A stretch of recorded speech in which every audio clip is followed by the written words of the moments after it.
প্রিয় সোহাগী বোন আমার, তোকে আমি বলছি, আমার চিঠি পড়ে একদম মন খারাপ করবি না, আর কান্না তো ভুলেও না। তুই যখন চিঠিটা পড়বি তখন আমি তোর থেকে অনেক অনেক দূরে চলে যাচ্ছি। জানি তুই প্রতিদিনের মতো স্কুল থেকে এসে শুধু আমার রুমে তোর চকলেট নিতে যাবি। দেখ, আজ তোর জন্য অনেক চকলেট রেখে গেছি। তোর তো আবার স্কুল থেকে এসে আমার কাছে চকলেট না নিলে মন খারাপ হয়, আমার উপর অনেক রাগ করে বসে থাকিস। তখন আবার অনেক কিছু করে দ্বিগুণ চকলেট দিয়ে গল্প শুনিয়ে তোর রাগ ভাঙাতে হয়। তাই তোর পাওনার চকলেট দিয়ে গেলাম। তোকে যেটা বলছিলাম, তোর পড়াশোনাটা ঠিকঠাক মন দিয়ে করবি, তোকে অনেক বড় হতে হবে। তুই ভালো রেজাল্ট করলে আমি তোর জন্য পুরস্কার পাঠাবো। তুই আমার খবর পাবি না জানি, কিন্তু আমি তোর খবর ঠিকই পেয়ে যাব। আর আমি যে চলে যাচ্ছি এটা কাউকেই বলার দরকার নেই। তোকে দেওয়া এই চিঠিটাও কাউকে দেখাবি না। শুধু দেখ কতদিন পর তাদের আমার কথা মনে পড়ে। আমি দীপ, 10 বছর পর আজ ঢাকা থেকে বাড়ি যাচ্ছি। আজ আমার পিচ্চিটার বিয়ে, অথচ গতকাল রাতেই জানতে পারলাম। তবুও যে এক বন্ধুর সাহায্যে জানতে পেরেছি এটাই অনেক। সকাল সকাল ঘুম থেকে উঠে ফ্রেশ হয়ে কিছু কেনাকাটা করলাম। তারপর হানিফ কাউন্টারে গিয়ে দিনাজপুরের গাড়ির টিকিট কাটলাম। বিকেল 3টায় গাড়ি। টিকিট কেটে বাসায় এসে খাওয়া দাওয়া করে কিছুক্ষণ রেস্ট নিয়ে 15 মিনিট আগেই কাউন্টারে গিয়ে পৌঁছলাম। গাড়িতে উঠে দেখি আর এক ঝামেলা। জানলার ধারের সিটের জন্য 1 ঘন্টা পরে গাড়ির টিকিট কাটলাম। সেই সিটে একটা মেয়ে বসে আছে। আমি গিয়ে মেয়েটাকে সুন্দরভাবে বললাম, আপনি যে জানলার ধারের সিটে বসে আছেন ওইটা আমার সিট। আসলে আমি যেখানেই যাই এই জানালার ধারের সিটেই বসি, কিন্তু আজ জানালার ধারের সিট পেলাম না। কিন্তু আমি এসে দেখলাম যে এই সিটে আপাতত কেউ বসেনি, তাই বসে পড়েছি। আর তার জন্য সরি, তবে এই পাশের সিটটা আমার। আপনি যদি কিছু মনে না করেন তাহলে কি আমরা সিটটা অ্যাডজাস্ট করে বসতে পারি? আসলে আমিও জানলার ধারের সিট ছাড়া দূরে কোথাও জার্নি করি না তো, তাই জানলার ধারের সিটটা নিয়েছি। মেয়েরা যেন কেমন চোখে আমার দিকে তাকালো, হয়তো ভাবছে আমাকে রিকোয়েস্ট করলো, তবুও আমি তাকে সিটটা দিচ্ছি না। মুখটা গম্ভীর করে মেয়েটা উঠতে যাবে, তখন আমি বললাম, আচ্ছা ঠিক আছে, আপনি আপাতত এখানেই বসুন, পরে না হয় কোনো এক সময় চেঞ্জ করে নেওয়া যাবে। আমি আবার বললাম, আচ্ছা আপনিও তো দিনাজপুর যাচ্ছেন, এখানে কোথায় এসেছিলেন, চাকরি করেন বুঝি? না, আমি এখানে চাকরি করি না, আমি এখানে পড়াশোনা করি, ইকোনমিক্স নিয়ে, লাস্ট সেমিস্টার। আপনি? আমি এখানে একটা ছোটোখাটো চাকরি করি। আচ্ছা আমার পানি নেওয়া হয়নি, তাই পানিটা নিয়ে আসিনি। কথাটা বলেই আমি গাড়ি থেকে নেমে গেলাম। 2 প্যাকেট চিপস, জুস আর 1 বোতল পানি নিয়ে মেয়েটার পাশে বসে পড়লাম। মেয়েটাকে একটা চিপসের প্যাকেট দিলাম। ধন্যবাদ। 1 মিনিটের মধ্যেই গাড়িটা চলতে শুরু করলো। আর কোনো কথা হলো না মেয়েটার সাথে। আমি সিটটা পেছন দিকে হেলিয়ে দিয়ে কানে ইয়ারফোন গুঁজে চোখ বন্ধ করে নিলাম। হালকা সাউন্ড দিয়ে গান শুনছি, আর আত্মাটা কেমন জানি ধক ধক করছে। ইয়ারফোন খুলে পকেটে রাখলাম। একটু পানি খেয়ে আবার সিটে হেলান দিলাম। কোনো এক ঘোরের মধ্যে চলে গেলাম। ভাবতে লাগলাম আমার সেই পুরনো স্মৃতিগুলো, আমি কেমন ছিলাম আর কিভাবেই বা এটা ঢাকায় আসলাম। এসব ভাবতে ভাবতে ফিরে গেলাম 12 বছর আগে। আমরা 5 ভাই বোন, সবার বড় ভাই, তারপর 2 বোন, আমি চতুর্থ, আর শেষে হলো আমার পিচ্চি বোন। বড় বোন দুটোর বিয়ে হয়ে গেছে। সেই সময় আমি অষ্টম শ্রেণীতে পড়ি, আর আমার পিচ্চি আমার 4 বছরের ছোট, সে ক্লাস 4-এ পড়ে। ছোটবেলা থেকেই আমরা 2 ভাই বোন খুব দুরন্ত, দুজনে মিলে বাড়িটা মাথায় তুলে রাখি। সবাই আমাদের অনেক আদরও করতো। আমার বোন যখন খুব ছোট ছিল তখন মাঝে মাঝে কান্না করতো। ওর কান্নাটা কেন জানি আমার মোটেই সহ্য হতো না। তার জন্য মাকে অনেক বকাবকি করতাম। এতে মা বিরক্ত হতো, তাকে কোলে নিত, আর আমার পিচ্চি বোনটা চুপ করে যেত। তখন কেমন জানি একটা শান্তি অনুভব করতাম। এরপর যত দিন যায় আমার পিচ্চি বোনটা কেমন জানি আমার নেওয়াটা হয়ে গেল। সব সময় আমার সাথেই থাকতো আমার পিচ্চি, শুধু খাওয়া ও ঘুমানোর সময়ও মার কাছে থাকতো। যখন আমি ক্লাস 8-এ উঠলাম তখন কেমন জানি সবকিছু পরিবর্তন হতে শুরু করলো। যেখানে আমি সারাদিন সবার সাথে দুষ্টুমি করলেও কেউ কিছু মনে করতো না, এখন কেমন জানি সবাই রাগ করে, আমাকে অনেক বকাঝকা করে, মাঝে মাঝে গায়েও হাত তোলে। আমাকে যখন কেউ বকা দেয় বা মারে তখন আমি কান্না করি, আর না করি আমাকে মারলে আমার পিচ্ছি আমার আগেই কেঁদে দিত। আমার পিচ্ছি তো ছোট, সে আর কি বুঝবে, তাই হয়তো না জানে ভয়েই কেঁদে দিত। এরপর দেখা যেত তার কান্নায় বিরক্ত হয়ে তাকেও বকাঝকা করতো। যেদিন আমাকে মারতো বা বকাঝকা করতো সেদিন পিচ্চিটা এক মুহূর্তের জন্য আমার কাজ ছাড়তো না, আমার সাথেই ঘুমাতো। কিছুদিনের মধ্যে আমার ভাইয়ের বিয়ে হয়, বাড়িতে নতুন ভাবি এলো। সে আমাদের অনেক আদর করে, এতে আমাদের বকাঝকা কমে আসে। আমরা কিছুটা পূর্বের দিনে ফিরে আসি, আবার আনন্দ মেতে আসি। হাসি ঠাট্টা তামাশা ফাজলামি করি, কিছুটা শান্তি ফিরে আসে আমাদের মনে। কিন্তু 1 বছর যেতে না যেতেই আবার আগের অবস্থায় ফিরে আসে। আমাদের দুষ্টুমিগুলো আর কারো সহ্য হয় না। আমার পিচ্ছি ক্লাস 5-এ, সে ছোট, তাই তাকে তেমন কিছু বলা হতো না। সব ঝড় যেত আমার উপর দিয়েই। সবাই বলতো যেমন ভাই তেমন বোন। যে কারণে একটু অশান্তির সৃষ্টি হলে আমার উপর সবার নজর পড়তো। আমার দোষ থাকলেও আমাকে বকতো, না থাকলেও আমাকে বকতো। আমি হয়ে গেছি সবার দু চোখের বিষ। কোনো কিছু হলেই বলতো, সব দোষ দীপের। নিজে তো ভালো হবে না, আর বোনটাকেও ভালো হতে দেবে না। নিজে তো কোনো আদব কায়দা শেখেনি, আর বোনটাকেও বানাচ্ছে তার মতো।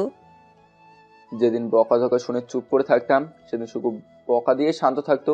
আর যেদিন আমি কিছু বলতাম সেদিন কপালে মায়েরও জুটতো। আগে গালি দিত বাবা মা ভাইয়া, আর এখন ভাবিও যুক্ত হয়েছে। আমরা অনেক দুষ্টু হলেও লেখাপড়ায় অনেক ভালো ছিলাম। আমি ছিলাম ক্লাসে ফার্স্ট বয়, তাই ক্লাস 9-এ উঠে আমি সায়েন্স নিলাম।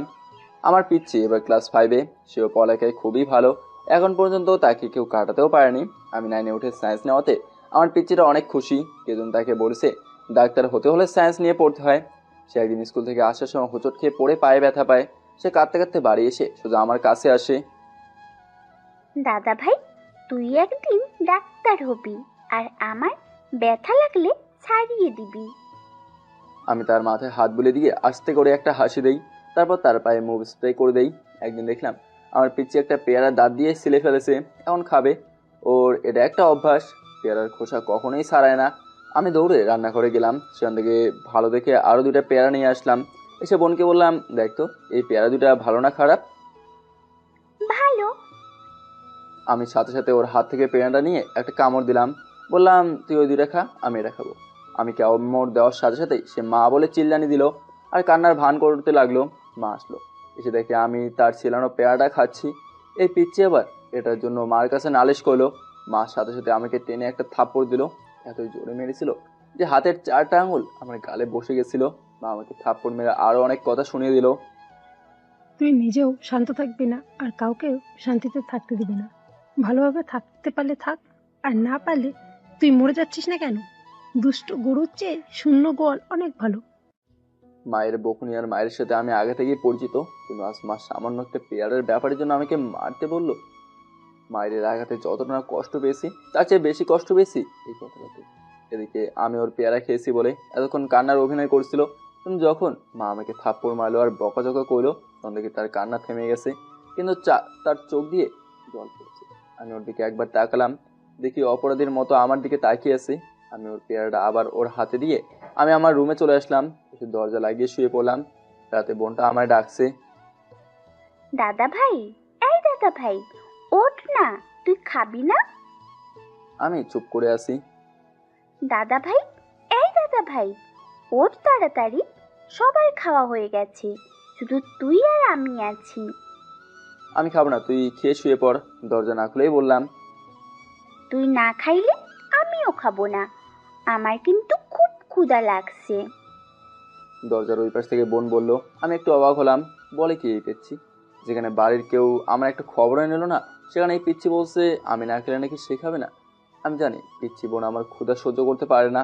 ও সারাদিনে কয়বার যে খায় সে নিজেও জানে না। তাই ওটা দরজা খুললাম, দেখি বোন আমার হাতে করে খাবারের প্লেট নিয়ে দাঁড়িয়ে আছে। নিমেষেই আমার চোখ জলে ভরে উঠলো। পিচ্ছি আমার দিকে একবার তাকিয়ে রুমে ঢুকে পড়লো। যা, হাত মুখ ধুয়ে আয়। আমি ফ্রেশ হয়ে এসে খাটে বসলাম। হ্যাঁ কর। আমিও তাই করলাম। বোনটা আমার পরম মমতা আমাকে খাইয়ে দিতে লাগলো। কেন জানি আমার চোখে জল এসে গেল। বোনকে বললাম, তুই খাবি না? তুই আগে খা, তারপর আমি খাবো। আমি ওর হাত থেকে খাবারের প্লেটটা নিয়ে ওকে বললাম, নে তুইও খা। ওর সাথে সাথেই কেঁদে দিল। আমি ওকে খাইয়ে দিলাম। আমি বললাম, কাঁদছিস কেন পাগলি? আমি তো মিছামিছি কান্নার ভান করেছিলাম তখন, আর মা তোকে মার দিল। মা মারবে জানলে আমি কখনোই মাকে ডাকতাম না। আমি বললাম, আমি জানি। আমরা দুজনেই খাওয়া দাওয়া করে আমার রুমেই শুয়ে পড়লাম। এখন আমি অনেক ক্লান্ত, আগের মতো দুষ্টুমি আর করি না, অনেকটাই শান্ত হয়ে গেছি। বাড়ির কারোর সাথে তেমন কথা বলি না, সারাদিন শুধু পড়া নিয়েই বসে থাকি। আর যা খুনসুটি করি সব আমার পিচ্চির সাথে। আমি ওর সাথে যাই করি না কেন, সেদিনের পর থেকে আর কারো কাছে আমার নামে কোনো অভিযোগ করেনি। এভাবেই যায় আমার দিনকাল, একা একা। 1 বছর পর এই পৃথিবীতে আসে আরও একটি নতুন প্রাণ, আমার ভাইও ভাবে কোলালো করে আসে ছোট্ট বাবু, দেখতে অনেক কিউট হয়েছে। তখন সবার মুখেই হাসি, আমার মুখেও। পরিবারের সবাই আনন্দিত। এবার আমি ক্লাস 10-এ আর আমার পিচ্ছে 6-এ। আমি এইচএসসি প্রিপারেশন নিচ্ছি। একদিন ছোট্ট বাবুটাকে কোলে নিয়ে হাঁটছিলাম, আমার বোনও সাথে ছিল। আমার বোন বাবুর হাত ধরে খেলা করছিল, কখনো কখনো গাল টেনে দিচ্ছিল। এত বাচ্চাটি কান্না শুরু করে। আবার বাচ্চার কান্না একেবারেই সহ্য হয় না। অনেক চেষ্টা করে বাবুর কান্না থামানোর, কিন্তু কান্না থামছেই না। তাই দৌড়ে তার মায়ের কাছে নিয়ে যাচ্ছিলাম, তখন এই বিপত্তিটা ঘটলো। আমি হোঁচট খেয়ে পড়ে গেলাম, কিন্তু বাবিকে কোনো আঘাত পেতে দেয়নি। কারো পড়ে যাওয়ার শব্দ শুনে বাবুর মা ছুটে আসে, মানে ভাবি ছুটে আসে। এসে দেখে আমি পড়ে গেছি আর বাচ্চারা আমার কাছেই আছে। আমি পড়ে যাওয়াতে বাবু কেমন যেন চুপ হয়ে গেল, কিন্তু আমাদের ওই অবস্থা দেখে বাবুর মা বাবুকে আমার কাছ থেকে টেনে নিয়ে আমার গেলে ঠাস করে একটা চর বসিয়ে দেয়। অনেক বকাঝকাও শুরু করে। মরণ হয় না তোর? কোলে নিতে পারিস না, নিস কেন? আমার মা সব শুনতেই পাচ্ছে, তবুও কিছুই বলে না। ভাবি শুধু তার ছেলের কথাই ভাবলো, আমার কথা একটুও ভাবলো না। আমি ব্যথা পেয়েছি কিনা সেদিকে তার কোনো খেয়াল নেই। আমি যে পরে গিয়ে আমার চিবুক কেটে গিয়ে রক্ত পড়ছে, সেটাতে তার কিছুই যায় আসে না। সে বকতে বকতে চলে গেল। আমি উঠে সোজা আমার রুমে চলে গেলাম। ওয়াশরুমে গিয়ে হাত মুখ ধুয়ে বের হলাম, দেখি বোন স্যাভলনের বোতল হাতে নিয়ে দাঁড়িয়ে আছে। পিচ্চিটা স্যাভলন লাগিয়ে দিল। মুখ স্প্রে করে দেই? আমি একটু হেসে বললাম, ধুর পাগলি, মুভ স্প্রে করলে আরো বেশি জ্বলবে। আচ্ছা, তাহলে থাক। এভাবেই দিন যাচ্ছিল আমাদের। প্রতিনিয়ত আমাকে সবার বকা শুনতে হয়। এত কথা শুনতে আমার আর মোটেই ভালো লাগছে না। কথায় কথায় সবার এক কথা, তুই মরিস না কেন? সবাই আমাকে মরতে বলে। মাঝে মাঝে মনে হয় সত্যি সত্যি মরে যাই, কিন্তু আমার পিচ্ছির দিকে তাকালে আমার আর কোনো কষ্ট থাকে না। অনেক মায়া ভরা মুখটা, ওর দিকে তাকিয়ে আমি হাজার কষ্ট সহ্য করতে পারি। তবে তখনই খারাপ লাগে যখন আমার কষ্ট দেখে পিচ্ছিটা কেঁদে কেঁদে চোখ ফুলিয়ে ফেলে। কয়েকদিন পর বাবুর আকিকা, তার নতুন নাম দেওয়া হবে, আর সাথে আমার পরীক্ষা। ঠিক আমার পরীক্ষার সময় বাবুর আকিকা পড়ে। এদিকে অনুষ্ঠান আর একদিকে আমার পরীক্ষা। অনুষ্ঠান শুরু হয়ে গেল, আমার পরীক্ষা নিয়ে কারো কোনো যায় আসে না। মাঝে মাঝে দেখছি বোন আমার রুমে উকি দিচ্ছে। যেদিন অনুষ্ঠান সেদিন আমার পরীক্ষা ছিল, তার পরের দিনও আছে। বাড়িতে অনেক আত্মীয় এসেছে, আমার দুই বোনও এসেছে। তারা একবার করে এসে আমার সাথে দেখা করে গেছে। আমার পরীক্ষা শুনে আমাকে ভালো করে পড়তে বলে সেখান থেকে চলে গেছে। সারা বাড়িটাই হই হুল্লোড়ে মুখরিত। শুধু একটা রুমে দরজা বন্ধ করে আমি বই পড়ছি। আমারও অনেক ইচ্ছে করছে বাইরে গিয়ে আমিও আনন্দ করি, সাথে আবার ভয়ও কাজ করছে যদি ভুল কিছু করে ফেলি, সবার সামনে যদি আমাকে মারে। বাড়ির লোকের কাছে অপমান সহ্য হলেও অন্য কারোর সামনে অপমান সহ্য করতে পারবো না, তার বাইরে গেলাম না। তাছাড়া পরদিনেই তো আমার পরীক্ষা, পড়াও তো দরকার। অনুষ্ঠান মিটে গেল পরের দিনেই, সবাই বাড়ি চলে গেল। শুধু ভাবের বোন নুরিকে দেখলাম, সে নাকি কয়েকদিন পর যাবে। নুরি আর বোন আবার একই ক্লাসে পড়ে, তাই পড়ার বই নিয়ে কোনো টেনশন নেই, তাই সে থেকে গেল। তারা দুজনে এবার ক্লাস 7-এ। একদিন হয়েছে কি, আমি রুমে বসে বই পড়ছিলাম। আমার আর একটা মাত্র লিখিত পরীক্ষা বাকি আছে, তারপর প্র্যাকটিক্যাল পরীক্ষা। তখন বোন আর নুরি আমার রুমে ঢুকলো। দাদা ভাই, লুডো খেলবি? বললাম নিয়ে আয়। বোন লুডো নিয়ে আসলো। আমরা তিনজনে অনেক মজা করে লুডো খেলছি আর হাসি ঠাট্টা তামাশা করছি। এবার হাসতে হাসতে ফাজলামি করে আমি নুরিকে বললাম, নুরি, অনেক তো বড় হয়ে গেলি, চল এবার বিয়েটা করে ফেলি। আমার ভাই তোর বোনকে আর আমি তোকে, কেমন হবে বলতো? আর তুই দিন দিন যা দেখতে হচ্ছিস, একেবারে ফুলটিসি। আমার কথা শুনে বোন ও নুরি দুজনে হাসছে। আগে আরো বড় হই, তারপর। এখনো আমি অনেক ছোট। বলে আবার হাসতে শুরু করলো। কিন্তু আমাদের সবার এই হাসিটা বেশিক্ষণ আর স্থায়ী হলো না, কারণ কথাগুলো তাদের সাথে সাথে আমার ভাবিও শুনে ফেলেছিল। এতে ভাবি অনেক রাগ করে, সে এসে আমার দুই গালে দূরে ঠাস ঠাস করে মেরে দেয়। বোন ও নুরি দুজনেই অবাক। তখন ভাবি বকতে বকতে নুরির হাত ধরে টেনে নিয়ে চলে যায়। তখন যেটা হয়েছিল সেটা সহ্য করে নিয়েছিলাম, কিন্তু রাতে যেটা হলো সেটা সহ্য করার মতো না। ভাইয়া ওর অফিস থেকে বাসায় আসে। আসার কিছুক্ষণ পর ফ্রেশ না হয়ে আমার রুমে আসে। এসে আমার হাত ধরে আমাকে টেনে চর মারতে মারতে রুম থেকে আমাকে টেনে বের করে। সেখানে সবাই ছিল তখন, আমার পিচ্ছিও নুরুয়ে ছিল ওখানে। সবার সামনে ভাই তার কোমর থেকে বেল্ট খুলে আমাকে মারা শুরু করে। সে সাথে বকতে বকতে বলে, এই বয়সে খারাপ হয়ে গেছিস? এত বাজে ব্যাপার তোর? ওইটুকু মেয়ের সাথে তুই খারাপ কাজ করিস? জীবনে কোনোদিনও এত মায়ের খায়নি। ভাইয়ের ভীষণ কথা শুনে বুঝতে পারলাম ভাবি ভাইয়াকে অনেক কিছু বানিয়ে বলেছে। এদিকে আমার চিৎকার শুনে আমার পিচ্ছি আর নুই দুজনেই কেঁদে ফেলেছি। এসব কথা শোনার পর সত্য মিথ্যা যাচাই না করে আমার বাবা মাও তার মায়ের সায় দেয়, সেই সাথে আমাকে আরো বেশি করে বকতে থাকে। আর শুনলাম বলছে, কোন পাপের ফল যে এরকম একটা ছেলে জন্ম দিয়েছি যে ভগবানই জানে। এটা মরে না কেন? এটা মরলেই তো আমরা একটু শান্তি পাই। এরপর দিন থেকে আমি আর কারো সামনে যাই না, শুধু পরীক্ষা দেওয়ার সময় রুম থেকে বের হয়ে পরীক্ষা দিতে যাই, আবার ফিরে এসে সরাসরি আমার রুমে ঢুকি। আর খাওয়া দাওয়াটা আমার পিচ্ছি সময় মতো করাই দেয়। 10 দিন হয়ে গেল আমার পিচ্চিকে স্যার আর কাউকেই দেখিনি, আর তারাও আমার রুমে কখনো আসেনি, আর আমিও তাদেরকে আমার দরকার পড়লেও ডাকিনি। শুধু মনে মনে শক্তি সঞ্চয় করে নিচ্ছি। আগামীকাল আমার শেষ প্র্যাকটিক্যাল পরীক্ষা, এটা থেকে আমার এইচএসসি পরীক্ষা শেষ হবে।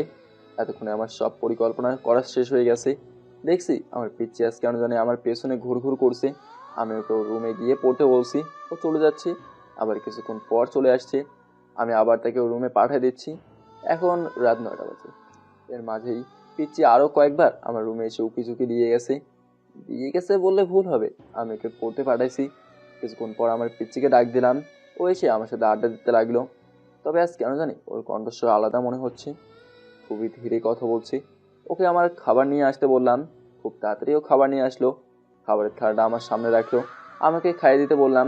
আমি খাইয়ে দিতে বলাতে ও কেমন জানি করুণ দৃষ্টিতে আমার দিকে তাকালো, তারপর ছোট্ট হাতে করে আমাকে খাইয়ে দিতে লাগলো। আজ আমাকে খাইয়ে দেওয়ার সময় দেখলাম ওর ছোট্ট হাতটা কাঁপতেছে। ও হয়তো কিছুটা বুঝতে পারছে যে আমি কিছু একটা করতে যাচ্ছি, তাই বারবার আমার দিকে করুণ দৃষ্টিতে তাকাচ্ছে, কিন্তু মুখে কিছুই বলছে না। আমাকে খাইয়ে বোন কিছুক্ষণের জন্য বাইরে চলে গেল। একটু পর ও নিজেও খাওয়া করে আবার আমার রুমে আসলো। আমি বোনকে আমার বিছানাতেই ঘুমাতে বললাম, ও শুয়ে পড়লো। আমি ওর সাথে বিছানায় শুয়ে পড়লাম। কিছুক্ষণ দুই ভাই বোনে গল্প করলাম, ওকে অনেক ভালো ভালো কথা বললাম, কীভাবে একা একা চলতে হয় সেটাও কিছুটা বললাম। আমরা গল্প করছি আর আমি ওর মাথায় হাত বুলিয়ে দিচ্ছি। কিছুক্ষণের মধ্যেই পিচ্চি বোন আমার ঘুমিয়ে পড়লো। একটু পর আমি ওর কপালে একটা চুমু দিয়ে বিছানা থেকে উঠে পড়লাম। এতক্ষণে বাড়ির সবাই হয়তো ঘুমিয়ে পড়ছে, তখন আমি আমার পরিকল্পনা মতো কাজ শুরু করলাম। আমার কয়েকটা ছবি দেওয়ালে ঝোলানো ছিল, সেগুলো খুলে নিলাম। আমার পিচ্চির কয়েকটা ছবি নিলাম, একটা পুরো পরিবারের ছবিও নিলাম। যে ছবিগুলোতে আমি ছিলাম না সেগুলো রেখে দিলাম। দেওয়ালে ঝোলানো একটি ফ্রেমে দেখতে পাচ্ছি একটা ছবির এক পাশে আমাকে একটুখানি দেখা যাচ্ছে। সেখানে আমি নিজেকে বড়ই বেমানান মনে করলাম, তাই কলমের লিফ খুলে আমার ছবির অংশটা কলমের কালি দিয়ে কালো করে নিলাম। তারপর বাড়ির আর কোথাও আমার কিছু আছে কিনা খুঁজতে শুরু করলাম। যা পেলাম সব কিছু আমার রুমে নিয়ে আসলাম। রুমে এসে আমার ব্যাগ গোছাতে শুরু করলাম। বেশি কিছু নিলাম না, দুটো শার্ট, দুটো টি শার্ট আর দুটো প্যান্ট। আমার পরীক্ষার এডমিট কার্ডটাও সাথে নিলাম। এছাড়া প্রয়োজনীয় কিছু কাগজ আর কিছু ছবি, বাকি সব যে কাপড় চোপড় কাগজ ছবিগুলো ছিল সেগুলো নিয়ে বাড়ির বাইরে চলে আসলাম। আমাদের বাড়ির পাশে আমাদের যে আম বাগানটা আছে, ওখানে গিয়ে ওই সবগুলো পুড়িয়ে ফেললাম।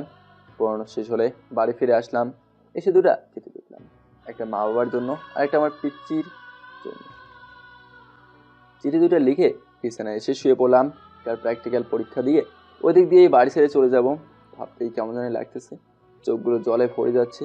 আবার ভাবছি আমি আমার পিচ্চিকে ছাড়া কীভাবে থাকবো। একটানা 10 দিন ও আমি ওকে ছাড়া কোথাও থাকিনি, আর এখন ওকে একেবারেই ছেড়ে চলে যাব। ভাবতে আমার গাটা শিউরে উঠছে। বাইরের পৃথিবীটা কেমন হবে, আমার জন্য ভালো হবে না অনেক কঠিন হবে। আবার ভাবছি এখানে আমার সবাই থেকেও আমি ভালো নেই, আমি সবার কাছে অবহেলিত, বাইরেও না হয় হব, তবু নিজের মানুষের কাছে এত আঘাত পেতে হবে না। অন্য কেউ আঘাত করলে সেটা সহ্য করে নেব, কিন্তু আমার আপন মানুষের প্রতিনিয়ত দেওয়া আঘাত আর কিছুতেই সহ্য হচ্ছে না।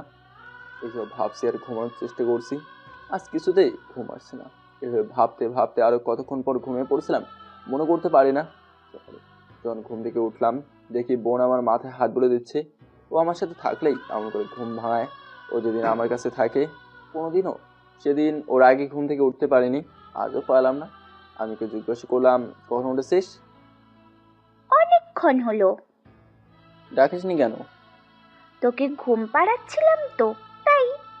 তুই তো এভাবে আমাকে ঘুম পাড়িয়ে দিস, তাই ভাবলাম আজ একটু আমিও তোকে ঘুম পাড়িয়ে দিই। সকালে পড়তে বসিসনি? না, আমার পড়া কমপ্লিট আছে। আচ্ছা, স্কুলে যাবি না? যাবো তো। আমি ঘড়ির দিকে তাকিয়ে দেখি 7টা বাজে। সকাল 9টায় বোনের স্কুল, 8:30টায় বাড়ি থেকে বের হয়, আর আমার পরীক্ষা সকাল 10টায়। আমাকে 9টায় বাড়ি থেকে বের হতে হবে। তেমন এই বাড়িতে আমি আর মাত্র 2 ঘন্টা আছি।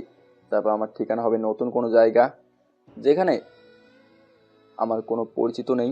সেখানে হয়তো আমাকে শাসন করারও কেউ নেই, ভালোবাসারও কেউ নেই। বোনকে খাওয়া দাওয়া করে রেডি হওয়ার জন্য পাঠিয়ে দিলাম। 8টার দিকে বোনকে ডাক দিলাম। বোনকে দেখে হাতে একটা চকলেট দিলাম, দিয়ে বললাম ভালো করে লেখাপড়া করবি, তোকে অনেক বড় হতে হবে। ও কেমন রহস্যময়ভাবে আমার দিকে তাকালো। ওকে আমার বুকে জড়িয়ে নিলাম, ওর কপালে একটা চুমু রেখে দিলাম। আমার চোখ দুটো পানিতে ভরে গেছে, খুব কান্না পাচ্ছে এখন। জানি না আর কবে ওকে দেখতে পাবো, তাই বুক ফেটে কান্না আসছে।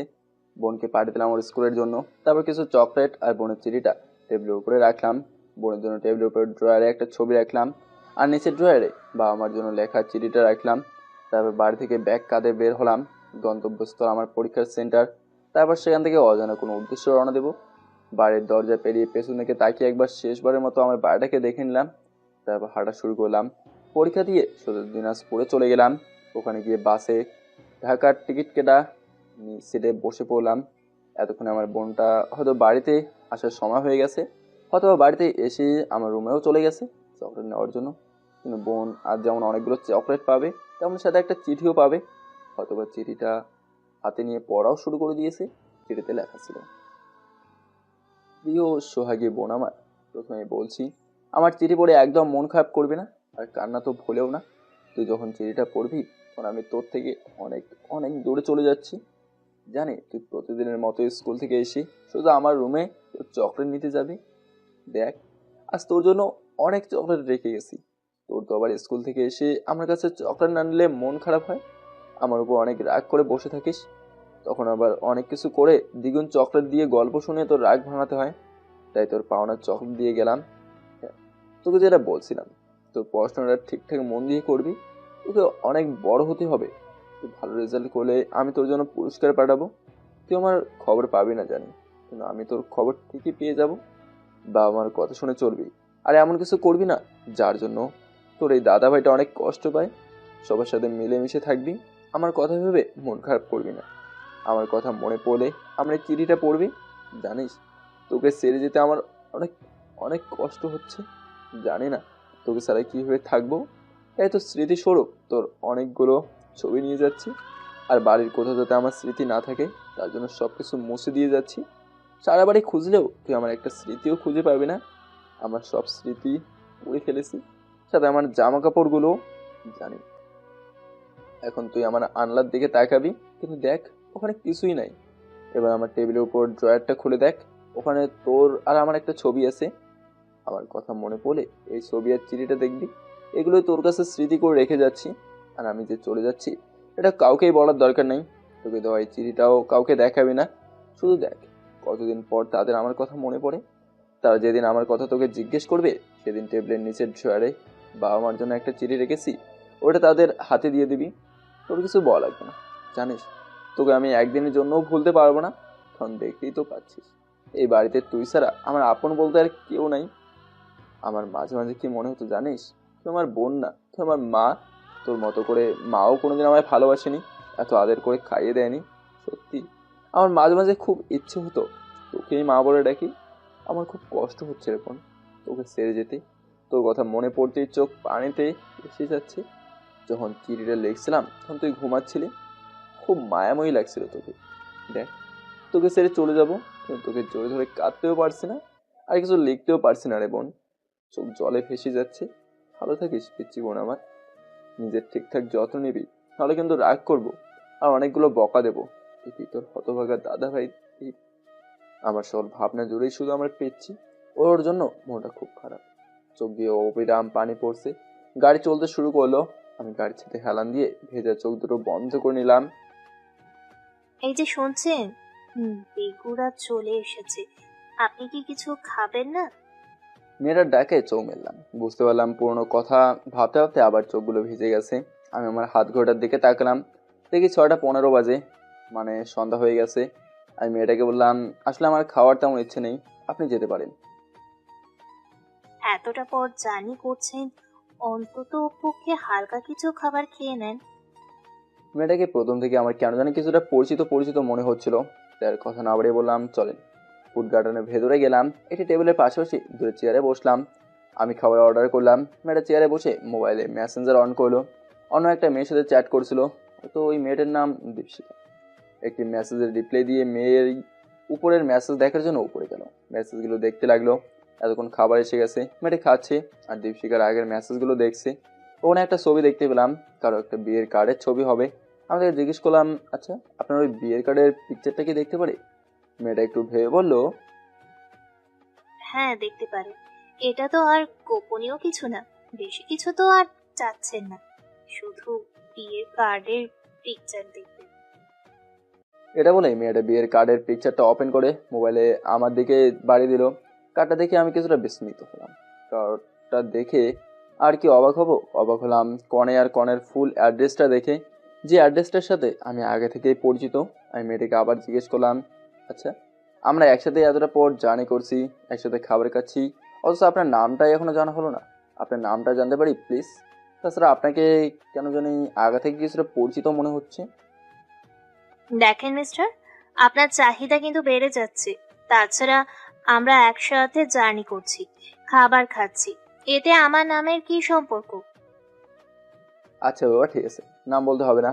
এটা তো বলেন যে মেয়েটা আপনার কি হয়, ফ্রেন্ড বুঝি? ফ্রেন্ড আবার রিলেটিভ দুটাই। আসলে এ হচ্ছে একই সাথে আমার বান্ধবী প্লাস আমার বোনের ননদ।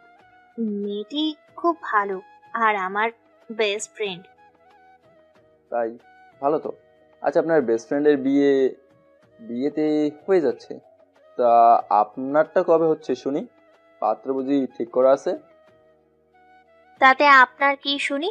আসলে ছেলেদের সাথে একটু হেসে কথা বলে, একটু লাইট দিলেই ওরা মাথায় উঠে বসতে চায়। যেমন আপনি, যেই না আপনার সাথে একটু ভালোভাবে কথা বলছি, তেমনি আপনি আমার সাথে ট্রাই মারার চেষ্টা করছেন। আসলে সব ছেলেরাই এক। যাব বাবা, কি এমন কথা বললাম আমি? একটুই তো ইয়ার্কি করলাম। তবে আমার কি মনে হচ্ছে জানেন, বিয়ে বাড়িতে আপনাদের সকলের জন্য একটা সারপ্রাইজ অপেক্ষা করছে। তাই? আচ্ছা, কেন আপনার এমন মনে হলো বলেন তো শুনি। আরে না, এমনিতেই ফান করে বললাম। আচ্ছা, আমাদের কি আগে কখনো দেখা হয়েছে? আমারও কেমন জানি মনে হচ্ছে আমি আপনাকে আগে কোথাও দেখেছি। হতেও পারে, পৃথিবীটা তো গোল। তাছাড়া আপনিও ঢাকায় থাকেন, আমিও ঢাকায় থাকি, আমাদের দেখা হওয়াটা মোটেই মিরাক্কেল কিছু না। তাই? কি জানি, হতেও পারে। তাছাড়া আপনি তো পরিচিত হতে চান না, আপনি আপনার নামটাও বললেন না। তাই আমি কিভাবে আমার পরিচয় দিই বলেন? তার থেকে ভালো হয় আমরা অপরিচিতই থাকি। এতক্ষণে খাওয়া দাওয়া হয়ে গেছে, দুজনে আবার গাড়িতে উঠে পড়লাম। আপনি চাইলে এবার জানালার ধারে সিটে বসতে পারেন। আমার এখানে প্রবলেম হচ্ছে না, আপনি বসে পড়েন। দুজনে সিটে বসে পড়লাম। আমি এবার মেয়েটাকে জিজ্ঞেস করলাম, আচ্ছা আপনার বেস্ট ফ্রেন্ড প্লাস রিলেটিভের বিয়ে, আর আপনি আজ যাচ্ছেন যে? আপনার তো আরো 10 দিন আগে যাওয়া উচিত ছিল। আসলে ভার্সিটিতে কিছু ঝামেলার পড়ে গিয়েছিলাম, তাই যেতে দেরি হয়ে গেছে। ও আচ্ছা, বুঝলাম। এই নেন জুস খান, বলে আমি জুসের বোতলটা মেয়েটার দিকে বাড়িয়ে দিলাম। মেয়েটা একটুখানি খেয়ে আবার বোতলটা আমার দিকে এগিয়ে দিল। আমি বাকিটুকু খেয়ে নিলাম। তারপর আর কিছুক্ষণ কথা বলে আমি আবার বাসের সিটে হেলান দিয়ে চোখ বন্ধ করে পুরনো স্মৃতিতে ফিরে গেলাম। এইচএসসি পরীক্ষা দিয়ে সোজা ঢাকায় চলে এসেছি। যখন ঢাকায় পৌঁছাই তখন অনেক রাত। আমার কোথাও যাওয়ার জায়গা নেই। বিদায় সারা রাত বাস কাউন্টারের পাশেই দাঁড়িয়েছিলাম। সকাল হতে পাগলের মতো চারদিক ছোটাছুটি করছি। এই নতুন জায়গায় কোথায় যাব, কি করব কিছু বুঝতে পারছি না।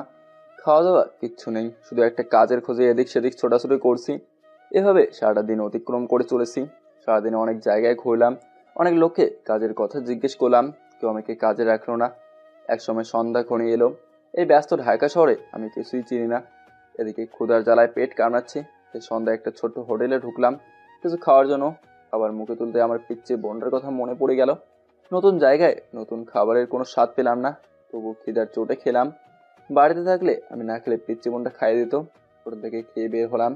রাত ঘনিয়ে আসছে, আমার জন্য এখনো একটা থাকার জায়গা এবং কাজ কোনোটাই জোগাড় করতে পারিনি। রাত যখন গভীর হচ্ছে, আমি একটা টং দোকানের পাশে এসে দাঁড়ালাম।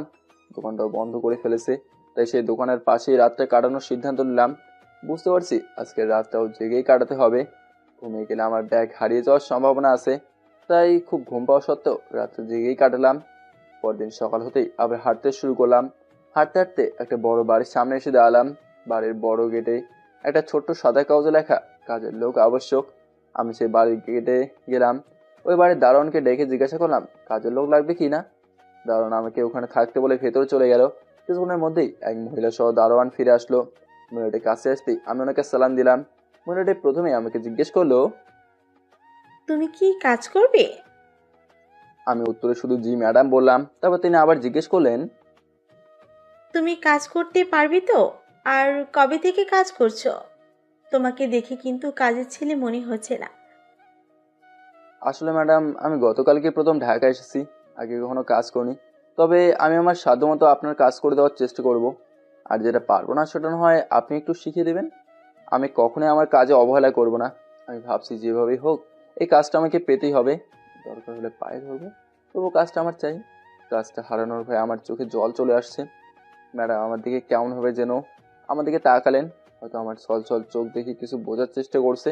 তিনি আমাকে জিজ্ঞেস করলেন, গতকাল কোথায় ছিলে? তোমার কি থাকার মতো জায়গা আছে? আমি না বলাতে উনি দারোয়ানকে একটি রুমের কথা বলে আমাকে ওখানে নিয়ে যেতে বললেন। আমাকেও দারোয়ানের সাথে যেতে বললেন আর বললেন, মন দিয়ে কাজ করতে হবে, কিন্তু কাজে কোনো ফাঁকি দেওয়া চলবে না। আমার কাজ জোগাড় হয়ে গেছে জানতে পেরে আমি ওখানে ওনাকে সালাম দিলাম। তারপর দারোয়ানের সাথে বাসার ভেতরে চলে গেলাম। দারোয়ান আমাকে একটা রুমে দিয়ে আবার গেটে চলে গেলেন। রুমটা মোটামুটি বড়ই, সেখানে একটা বিছানা করা ছিল। আমি বিছানায় শুয়ে রেস্ট নিচ্ছিলাম, কখন যে ঘুমিয়ে পড়ছি বুঝতেই পারিনি। দরজায় টোকা পড়তে ধরফড়িয়ে উঠলাম, দেখি দরজায় ম্যাডাম দাঁড়িয়ে আছেন। আমি উঠে বসতেই ম্যাডাম আমার রুমে আসলেন। মনে হয় তুমি অনেক ক্লান্ত। তোমাকে অনেক ক্লান্ত দেখাচ্ছে। জি ম্যাডাম, 2 রাত 2 দিন পর্যন্ত ঘুমাইনি। এক রাতে বাস কাউন্টারে আর এক রাত টং দোকানের পাশে বসে কাটাইছি, তাই ঘুমিয়ে গেছিলাম, বুঝতে পারিনি। ম্যাডাম আমাকে আমার পরিবার সম্পর্কে জিজ্ঞেস করলেন, কে কে আছে আমার পরিবারে। বললাম। তারপর আমার লেখাপড়া জানতে চাইলেন। আমি বললাম আমি এবার এইচএসসি পরীক্ষা দিলাম। উনি কেমন যেন রহস্যময় ভাবে আমার দিকে তাকালেন, হয়তো ভাবছেন আমি মিথ্যা বলছি। তিনি আবার আমাকে জিজ্ঞেস করলেন, তুমি কি সত্যি সত্যি এসএসসি দিয়েছো এবার? জি ম্যাডাম। আচ্ছা বলো তো, তোমার পরীক্ষা কবে শেষ হয়েছে? ম্যাডাম পরশু আমার লাস্ট প্র্যাকটিক্যাল পরীক্ষা ছিল, আর আমি পরীক্ষা দিয়ে ওই দিক দিয়েই সোজা ঢাকায় চলে এসেছি, বাড়িতেও যাইনি। আমি ব্যাগ থেকে আমার এডমিট কার্ডটা বের করে ওনার হাতে দিলাম। উনি অবাক চোখে আমার দিকে তাকিয়ে বললেন, কি বলছো তুমি? তোমার বাড়ির লোকজন তো মনে হয় এতক্ষণ তোমায় অনেক খুঁজছে, চিন্তা করছে তোমার জন্য। আসলে ম্যাডাম একজন ছাড়া তো হয়তো কেউ এখনো জানতেই পারেনি যে আমি আর বাসায় নেই। আচ্ছা, তুমি যে চলে এসেছো, তোমার খারাপ লাগছে না? সত্যি কথা বলতে ম্যাডাম আমার পিচ্ছি বোনটার জন্য খুব কষ্ট হচ্ছে। জানি সে আমার জন্য আমার রুমে বসে অনেক কান্না করছে, তবে সেটা সে আর কাউকে বসতে দেবে না। খুব ছোট্ট আমার পিচ্ছি, কিন্তু সব বোঝে, আর আমার কথার অবাধ্য সে কখনো হবে না। আচ্ছা, তুমি যে বললে তোমার আসার খবর কেউ জানতে পারবে না, আর তোমায় খুঁজবে না কেন? আসলে আমি আমার পরিবারে আগাছার মতো ছিলাম, তাই আমি চলে এসে আমার বাড়িটাকে একটু আগাছা মুক্ত করলাম। আপনি বলছেন আমার বাড়ির লোক আমাকে খুঁজবে, সেটা কেউ কখনো করবে না। মানে একই বাড়িতে আসি, অথচ 10 দিন থেকে আমার কেউ কোনো খবর নেয়নি। আমার বাবা মাও না, শুধু আমার পিচ্চি ছাড়া। বোনটা আমাকে অনেক ভালোবাসে, তো তাই। ও আচ্ছা, আজ তাহলে তুমি রেস্ট নাও, কাল থেকে মন দিয়ে কাজ করিও, কেমন? জি আচ্ছা ম্যাডাম। কথাটা বলে ম্যাডাম আমার রুম থেকে চলে গেল। রাত্রেবেলা বোনের কথা খুব মনে পড়ছিল, তাই না? পিচ্চিটা কেমন আছে, কি করছে, না আবার এখনো কেঁদে যাচ্ছে। কিছুক্ষণ পর ম্যাডাম খাওয়ার জন্য ডাক দিলেন। খাওয়ার পর আমার ডায়েরিতে কিছু অনুভূতি লিখলাম, তারপর ঘুমিয়ে পড়লাম। পরদিন সকাল হতে আমার কাজ শুরু হলো। বাজার করা, ঘর ঝাড় দেওয়া, ফুল গাছে জল দেওয়া আর 5-4 মাস খাটাই আমার কাজ। আমি আমার সব কাজ খুব মনোযোগ দিয়ে করি, কাজে তেমন একটা চাপ থাকে না। প্রতিদিনই একই কাজ করতে হয়। ম্যাডাম অবশ্য মাঝে মাঝে বাইরে পাঠিয়ে দেন কাজ করে নিয়ে আসার জন্য। এক্ষেত্রে তিনি খুব ভালোভাবে বুঝিয়ে দেন কোথায় যেতে হবে, কি করতে হবে, কিভাবে করতে হবে। আসলে ম্যাডাম অনেক ভালো ছিলেন। আমি যখন আমার বাড়িতে ছিলাম তো আমার সবাই ছিল, সবাই আমার আপন হয়েও আপন ছিল না। পিচ্চি ছাড়া কথা বলার মতো আর কেউ ছিল না আমার। আমার এখানে সবাই পর, সবাই অপরিচিত, তবু এখানে আমি অবহেলিত না। আমি বাসার সব কাজ খুব ভালোভাবেই করতাম, তাই খুব তাড়াতাড়ি সবার কাছে ভালো বলে পরিচিত হলাম। ম্যাডাম মাঝে মাঝে এসে আমার সাথে গল্প করতো। উনি কখনো কখনো এমন আচরণ করতো মনে হতো আমি ওনার পরিবারেরই একজন। আমি সবসময় ওনাকে ম্যাডাম বলেই ডাকতাম।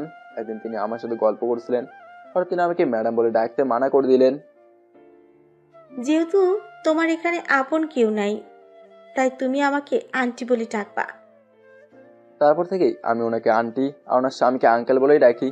এভাবেই খুব সুন্দরভাবে আমার দিন কাটতে লাগলো। তবে একটা দিনও আমি আমার পিচ্চিকে ভুলতে পারিনি। প্রতিদিনই তার জন্য আমার যে অনুভূতি হতো তার সবটুকুই আমি আমার ডায়েরিতে লিখে রাখতাম। মাঝে মাঝে তোর ছবিগুলো দেখে কেঁদেই দিতাম। এভাবে 2.5 মাস হয়ে গেল আমি এই বাসায় আসি। আমার কাজ আর সততা দেখে আন্টি আঙ্কেল খুব খুশি। যখন আমি এখানে আসি তখন আমার কাজের বেতন নিয়ে কোনো আলোচনা হয়নি। আর এই 2.5 মাসে আন্টি আমার বেতন নিয়ে আলোচনাই করেননি। আমার তখন টাকার দরকার পড়েনি, তা আমিও করিনি। তবে প্রতি সপ্তাহে আমার হাত খরচের জন্য আন্টি আমাকে কিছু টাকা দিতেন। সেখান থেকে কিছু টাকা খরচ করতাম, কিছু রেখে দিতাম। আজ আমার এইচএসসি পরীক্ষার রেজাল্ট হয়েছে। আমি আমার বাসার পাশের কম্পিউটারের দোকানে গিয়ে রেজাল্ট নিলাম। আমার রেজাল্ট দেখে খুশিতে আমার চোখে পানি চলে আসলো। কারণ যে রেজাল্ট হয়েছে তার থেকে আর ভালো রেজাল্ট যে নেই। কম্পিউটার দোকানদার আমাকে কংগ্রেচুলেশন জানালো।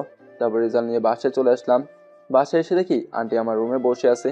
প্রায় 3 ঘন্টার মতো বাইরে ছিলাম, তাই আন্টি একটু বকা দিল। কিন্তু তার এই বকাতে রাগ করা যায় না, কারণ এই বকা হলো আবেগের বকা, তাতে মিশে আছে হারিয়ে ফেলার ভয়। তারপর আন্টি আমার মুখের দিকে তাকালেন। আমার ছল ছল চোখ দেখে তিনি জিজ্ঞেস করলেন, কি হয়েছে, কাঁদছো কেন? আমি একটু বকা দিলাম তাতেই তোমার কাঁদতে হবে? না আন্টি কিছু হয়নি, এমনিতেই এই বোনটার কথা আজ খুব মনে পড়ছে। আচ্ছা, কিছু হয়নি তো? তোমার রোলটা দাও তো। আজ তোমার পরীক্ষার রেজাল্ট বের হয়েছে, জানো তো? কতক্ষণ থেকে তোমার রোল নেওয়ার জন্য এখানে বসে আছি আর তুমি নেই। তখন আর আমি আমার চোখের পানি ধরে রাখতে পারলাম না। কয়েক ফোঁটা নোনা পানি আমার গাল বেয়ে গড়িয়ে পড়লো। আমার বাবা মা আমার পরীক্ষার সময় আমায় আর আমার পরীক্ষা নিয়ে বিন্দু মাত্র বিচলিত ছিল না। আমার একটু কেয়ার নেয়নি, আর ইনি আমার কেউ নন। অথচ আমার রোল নেওয়ার জন্য নাকি অনেকক্ষণ থেকে এখানে এসে বসে আছেন। তখন আমি ফুপিয়ে ফুপিয়ে কাঁদতে লাগলাম। আর কাঁপা কাঁপা হাতে আমার রেজাল্টটা আন্টির দিকে বাড়ি দিলাম। আন্টি আমার হাত থেকে কাগজটা নিলেন, দেখতে পেলেন এটা আমার রেজাল্ট। তিনি ভালো করে আমার রেজাল্টটা দেখলেন। তারপর তিনি অবাকভাবে আমার দিকে তাকালেন। আমি এখনো কাঁদছি। তিনি আমার চোখে পানি দেখে ধরা গলায় বললেন, আরে বোকা ছেলে, কাঁদিস কেন? চোখের পানি মুছে ফেল আর দাঁড়া, আমি আসছি। বলেই চলে গেলেন। তিনি কিছুক্ষণের মধ্যেই ফিরে এলেন। ফিরে এসে আমার হাতে কিছু টাকা দিয়ে বললেন, যা মিষ্টি নিয়ে আয়। আমি দেখলাম আমার রেজাল্ট দেখে আন্টি অনেক খুশি হয়েছে। খুশিতে ওনারও চোখ ছলছল করছে। আমি টাকা নিয়ে দোকানে মিষ্টি আনতে গেলাম। মিষ্টির প্যাকেট হাতে নিয়ে বাসায় চলে এলাম। এসে মিষ্টির প্যাকেটটা আন্টির হাতে দিলাম। উনি প্যাকেট থেকে একটা মিষ্টি বের করে আমার মুখের সামনে ধরলেন। আমি হাত দিয়ে মিষ্টিটা নিতে যেতেই, একদম না, আমি তোকে এই মিষ্টি খাইয়ে দিব। আবার আমার চোখে পানি এসে গেল। পিচ্চির কথা মনে পড়ে গেল। অনেকদিন হয়ে গেল ওই ছোট্ট হাত দিয়ে আমাকে খাইয়ে দেয় না। আজ থাকলে আমাকেও খাইয়ে দিত, আমিও খাইয়ে দিতাম। চোখের পানি দিয়ে আবার গাল ভেজে যাচ্ছে। সেই পিচ্চি শেষবারের মতো খাইয়ে দিচ্ছিল। ওর মুখটা আমার চোখের সামনে ভেসে উঠছে। আমি মিষ্টিটা আন্টিকে সালাম করে ওনার কাছে দোয়া চেনলাম। রাত হয়ে গেছে। আজ বাড়ির সবার কথা খুব মনে পড়ছে। পুরোনো স্মৃতিগুলো বারবার চোখের সামনে ভেসে আসছে। আচ্ছা, ওরা কি একবার আমার কথা মনে করছে? যদি একদিন আমার খোঁজ নিয়ে থাকে তাহলে অবশ্যই পিচ্ছি ওদেরকে আমার দেওয়ার চিঠিটা দিয়ে দিয়েছে। ওকে তো তাই করতে বলেছিলাম। যে চিঠিতে লেখা ছিল আমার মনের কিছু অব্যক্ত কথা। কথাগুলো ছিল এমন, প্রিয় বাবা ও মা, আশা করি তোমরা সবাই ভালো আছো। জানি তোমরা যেদিন এই চিঠি পাবে সেদিন আমি কোথায় আছি সেটা তোমরা কল্পনাও করতে পারবে না। আচ্ছা মা, বাবা, তোমরা বলো তো আমি ঠিক কবে থেকে বাড়ি চলে গেছি? জানি বলতে পারবে না। যেদিন আমি চলে এসেছি তার আগের রাতে চুপি চুপি আমি তোমাদের রুমে গেছিলাম শুধু তোমাদেরকে শেষবারের মতো দেখতে। সে রাতেই তোমাদের রুমে যে বড় ক্যালেন্ডারটা আছে ওটাতে সেদিনের তারিখটাতে একটা গোল দাগ দিয়ে এসেছিলাম। আমি তোমাদের কাছে ক্ষমা চেয়ে নিচ্ছি তোমাদের এত সুন্দর ক্যালেন্ডারটা দাগ দিয়ে নষ্ট করার জন্য। যদি খুব ছোট করেই দাগ করেছি, বড় করে দিলে তো আবার রাগারাগি করবে। তখন আবার আমার জন্য আমার বোনটাকেও কথা শুনতে হবে। আচ্ছা তোমাদের কি একটাবারও আমার কথা মনে পড়ে না? আমি জানি না বোন কতদিন পর তোমাদেরকে চিঠিটা দিতে পারবে। আসলে আমি তো বলেছিলাম তোমাদের পরিবারের একটা উটকো ঝামেলা, তাই না? তাই তো আমি চলে গিয়ে তোমাদের সেই ঝামেলা থেকে মুক্তি দিলাম। সত্যি বলছি মা, আমি খুব বিরক্ত। আমাকে তোমাদের এই অবহেলা করা, বকাঝকা, মারধর করা, আমাকে কথায় কথায় মরতে বলা, এগুলো আর আমার একদমই সহ্য হতো না মা। জানো মা, তোমাদের আমার সাথে এমন আচরণ করায় আমি খুবই কষ্ট পেতাম। ঘরে বসে দিন রাত কাটতাম আমি। কান্নায় যখন আমি ভেঙে পড়তাম তখন একজন এসে আমার মাথায় হাত বলে দিত। খুব শান্তি পেতাম মা তখন। আমি ভাবতাম মা তুমি এসেছো, তুমি এসে আমার মাথা হাত বুলিয়ে আমায় আদর করে দিচ্ছ। সুখে বুকটা ভরে যেত মা। জানো মা, যখন আমি আমার মাথা তুলে পেছনে তাকাতাম, তোমাকে আমি কখনোই দেখতে পাইনি। আমি দেখতাম আমার পিচ্ছি বোন ফুপিয়ে ফুপিয়ে কাঁদছে আর আমার মাথায় হাত বুলিয়ে দিচ্ছে। জানো মা, তোর আমরা দুই ভাই বোন মিলে দরজা জানালা লাগিয়ে দিয়ে দুজনে দুজনকে জোরে ধরে অনেকক্ষণ করে কাঁদতাম। তখন মনটা অনেকটা হালকা হতো। জানো মা, এভাবে আমি আমার পিচ্ছি বোনকে কখন যে তোমার জায়গাটা দিয়ে দিয়েছি নিজেও বুঝতে পারিনি। সেই একমাত্র ছিল যে একসাথে আমার বাবা মা ভাই বোন সব। জানো মা, এরকম একটা বোন থাকলে আর কারো দরকার হয় না, এমনকি বাবা মারও না। জানো, তখন খুব খারাপ লাগতো যখন আমার জন্য তোমরা আমার বোনটাকেও খুব বকতে। তখন আমি খুব কষ্ট পেতাম। ও তো খুবই ছোট, তোমাদের কি ওকে না বকলে হয় না? তোমরা যদি আমার জন্য বোনকে খুব বকতে, সেদিনই আমি সিদ্ধান্ত নিয়েছিলাম যে আমি মরে যাব। তোমাদের কথায় কথায় মরতে বলাটাকে সত্যি করে দেব। জানো মা, আমি একদিন মরতেও গিয়েছিলাম, কিন্তু মরতে পারিনি। জানো কেন মরতে পারিনি?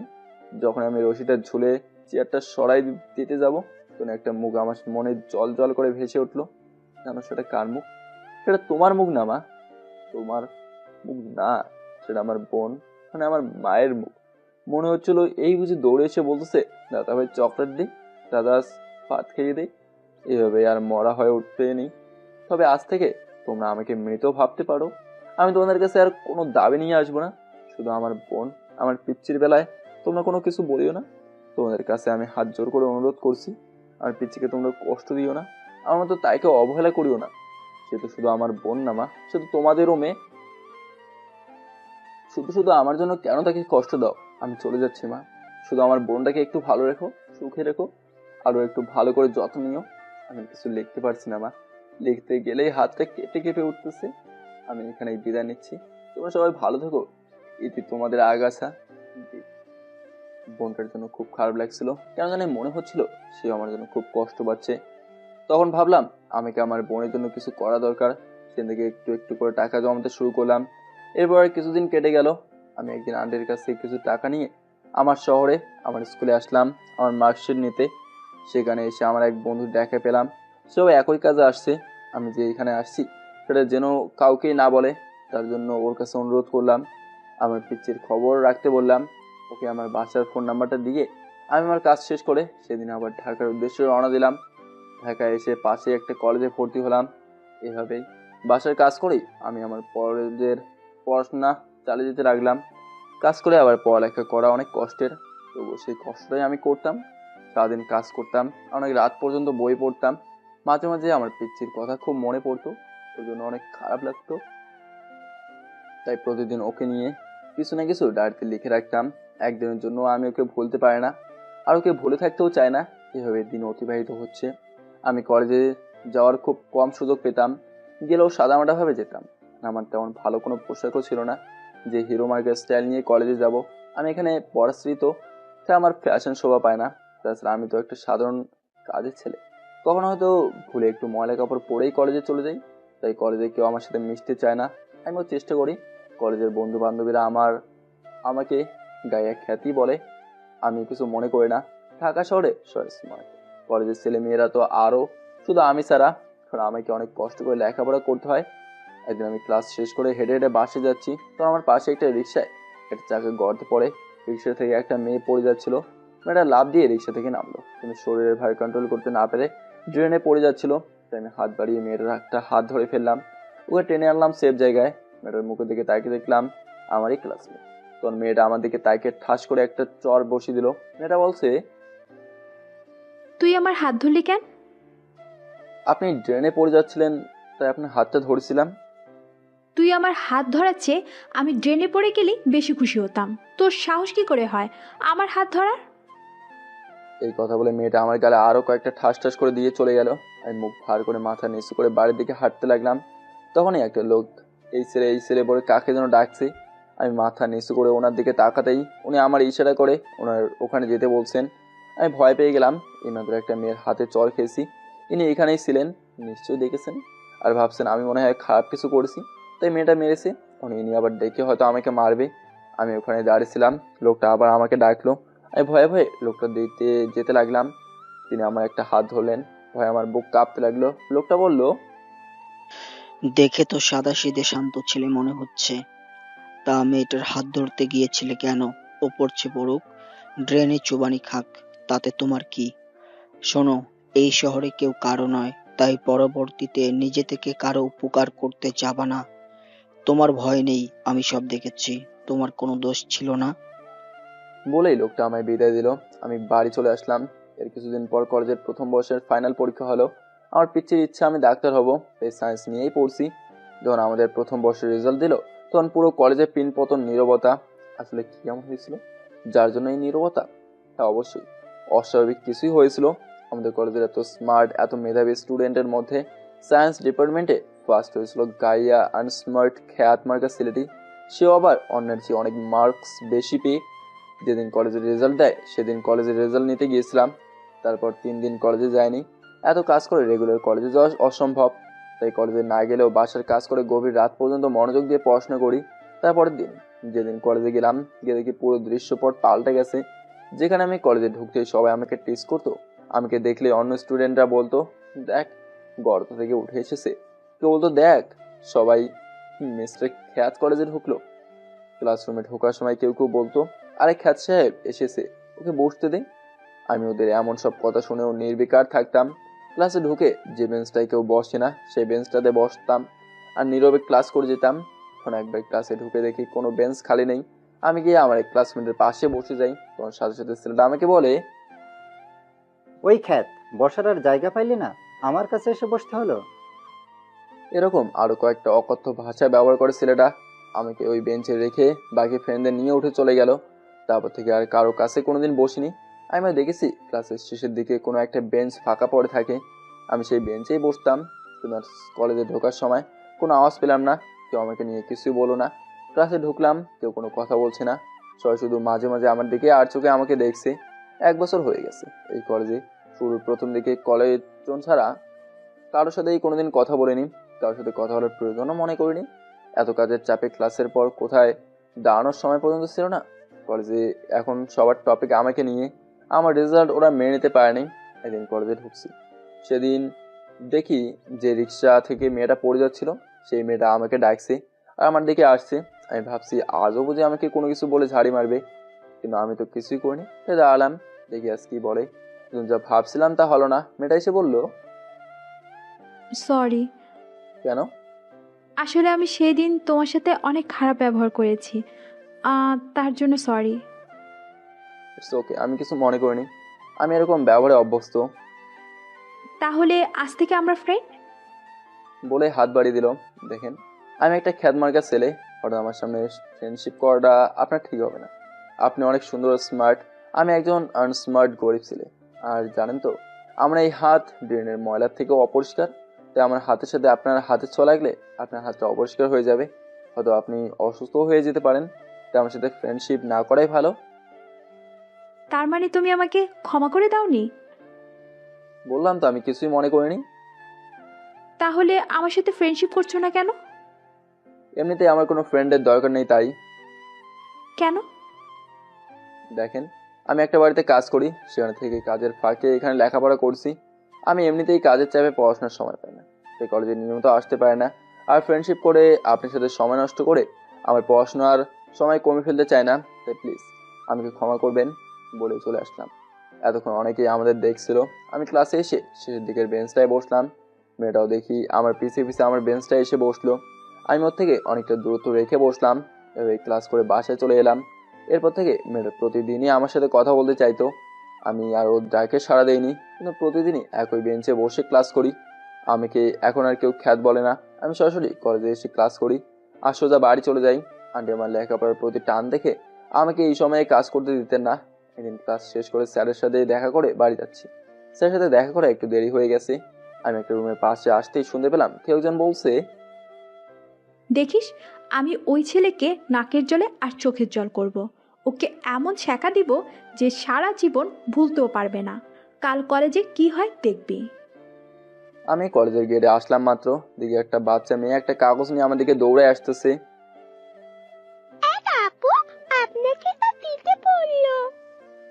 আমি কাগজটা নিতে দেখি একটা মেয়ে সিএনজিতে উঠে চলে গেল। আমি বাচ্চার পথে হাঁটতে হাঁটতে কাগজটা খুললাম, সেখানে লেখা ছিল, ভাইয়া কাল আপনাকে কেউ প্রপোজ করবে, আপনি সেটা ভুলেও একসেপ্ট করবেন না। মেয়েটি আপনাকে ভালোবাসে না, আপনাকে কষ্ট দেওয়ার জন্য করবে যাতে আপনি পরবর্তীতে খারাপ রেজাল্ট করেন। মেয়েটা শুধু আপনাকে ফাঁসানোর জন্যই আপনাকে প্রপোজ করবে। আমি কাগজটা বইয়ের মধ্যে ঢুকে রেখে হাঁটতে হাঁটতে বাড়ি চলে এলাম।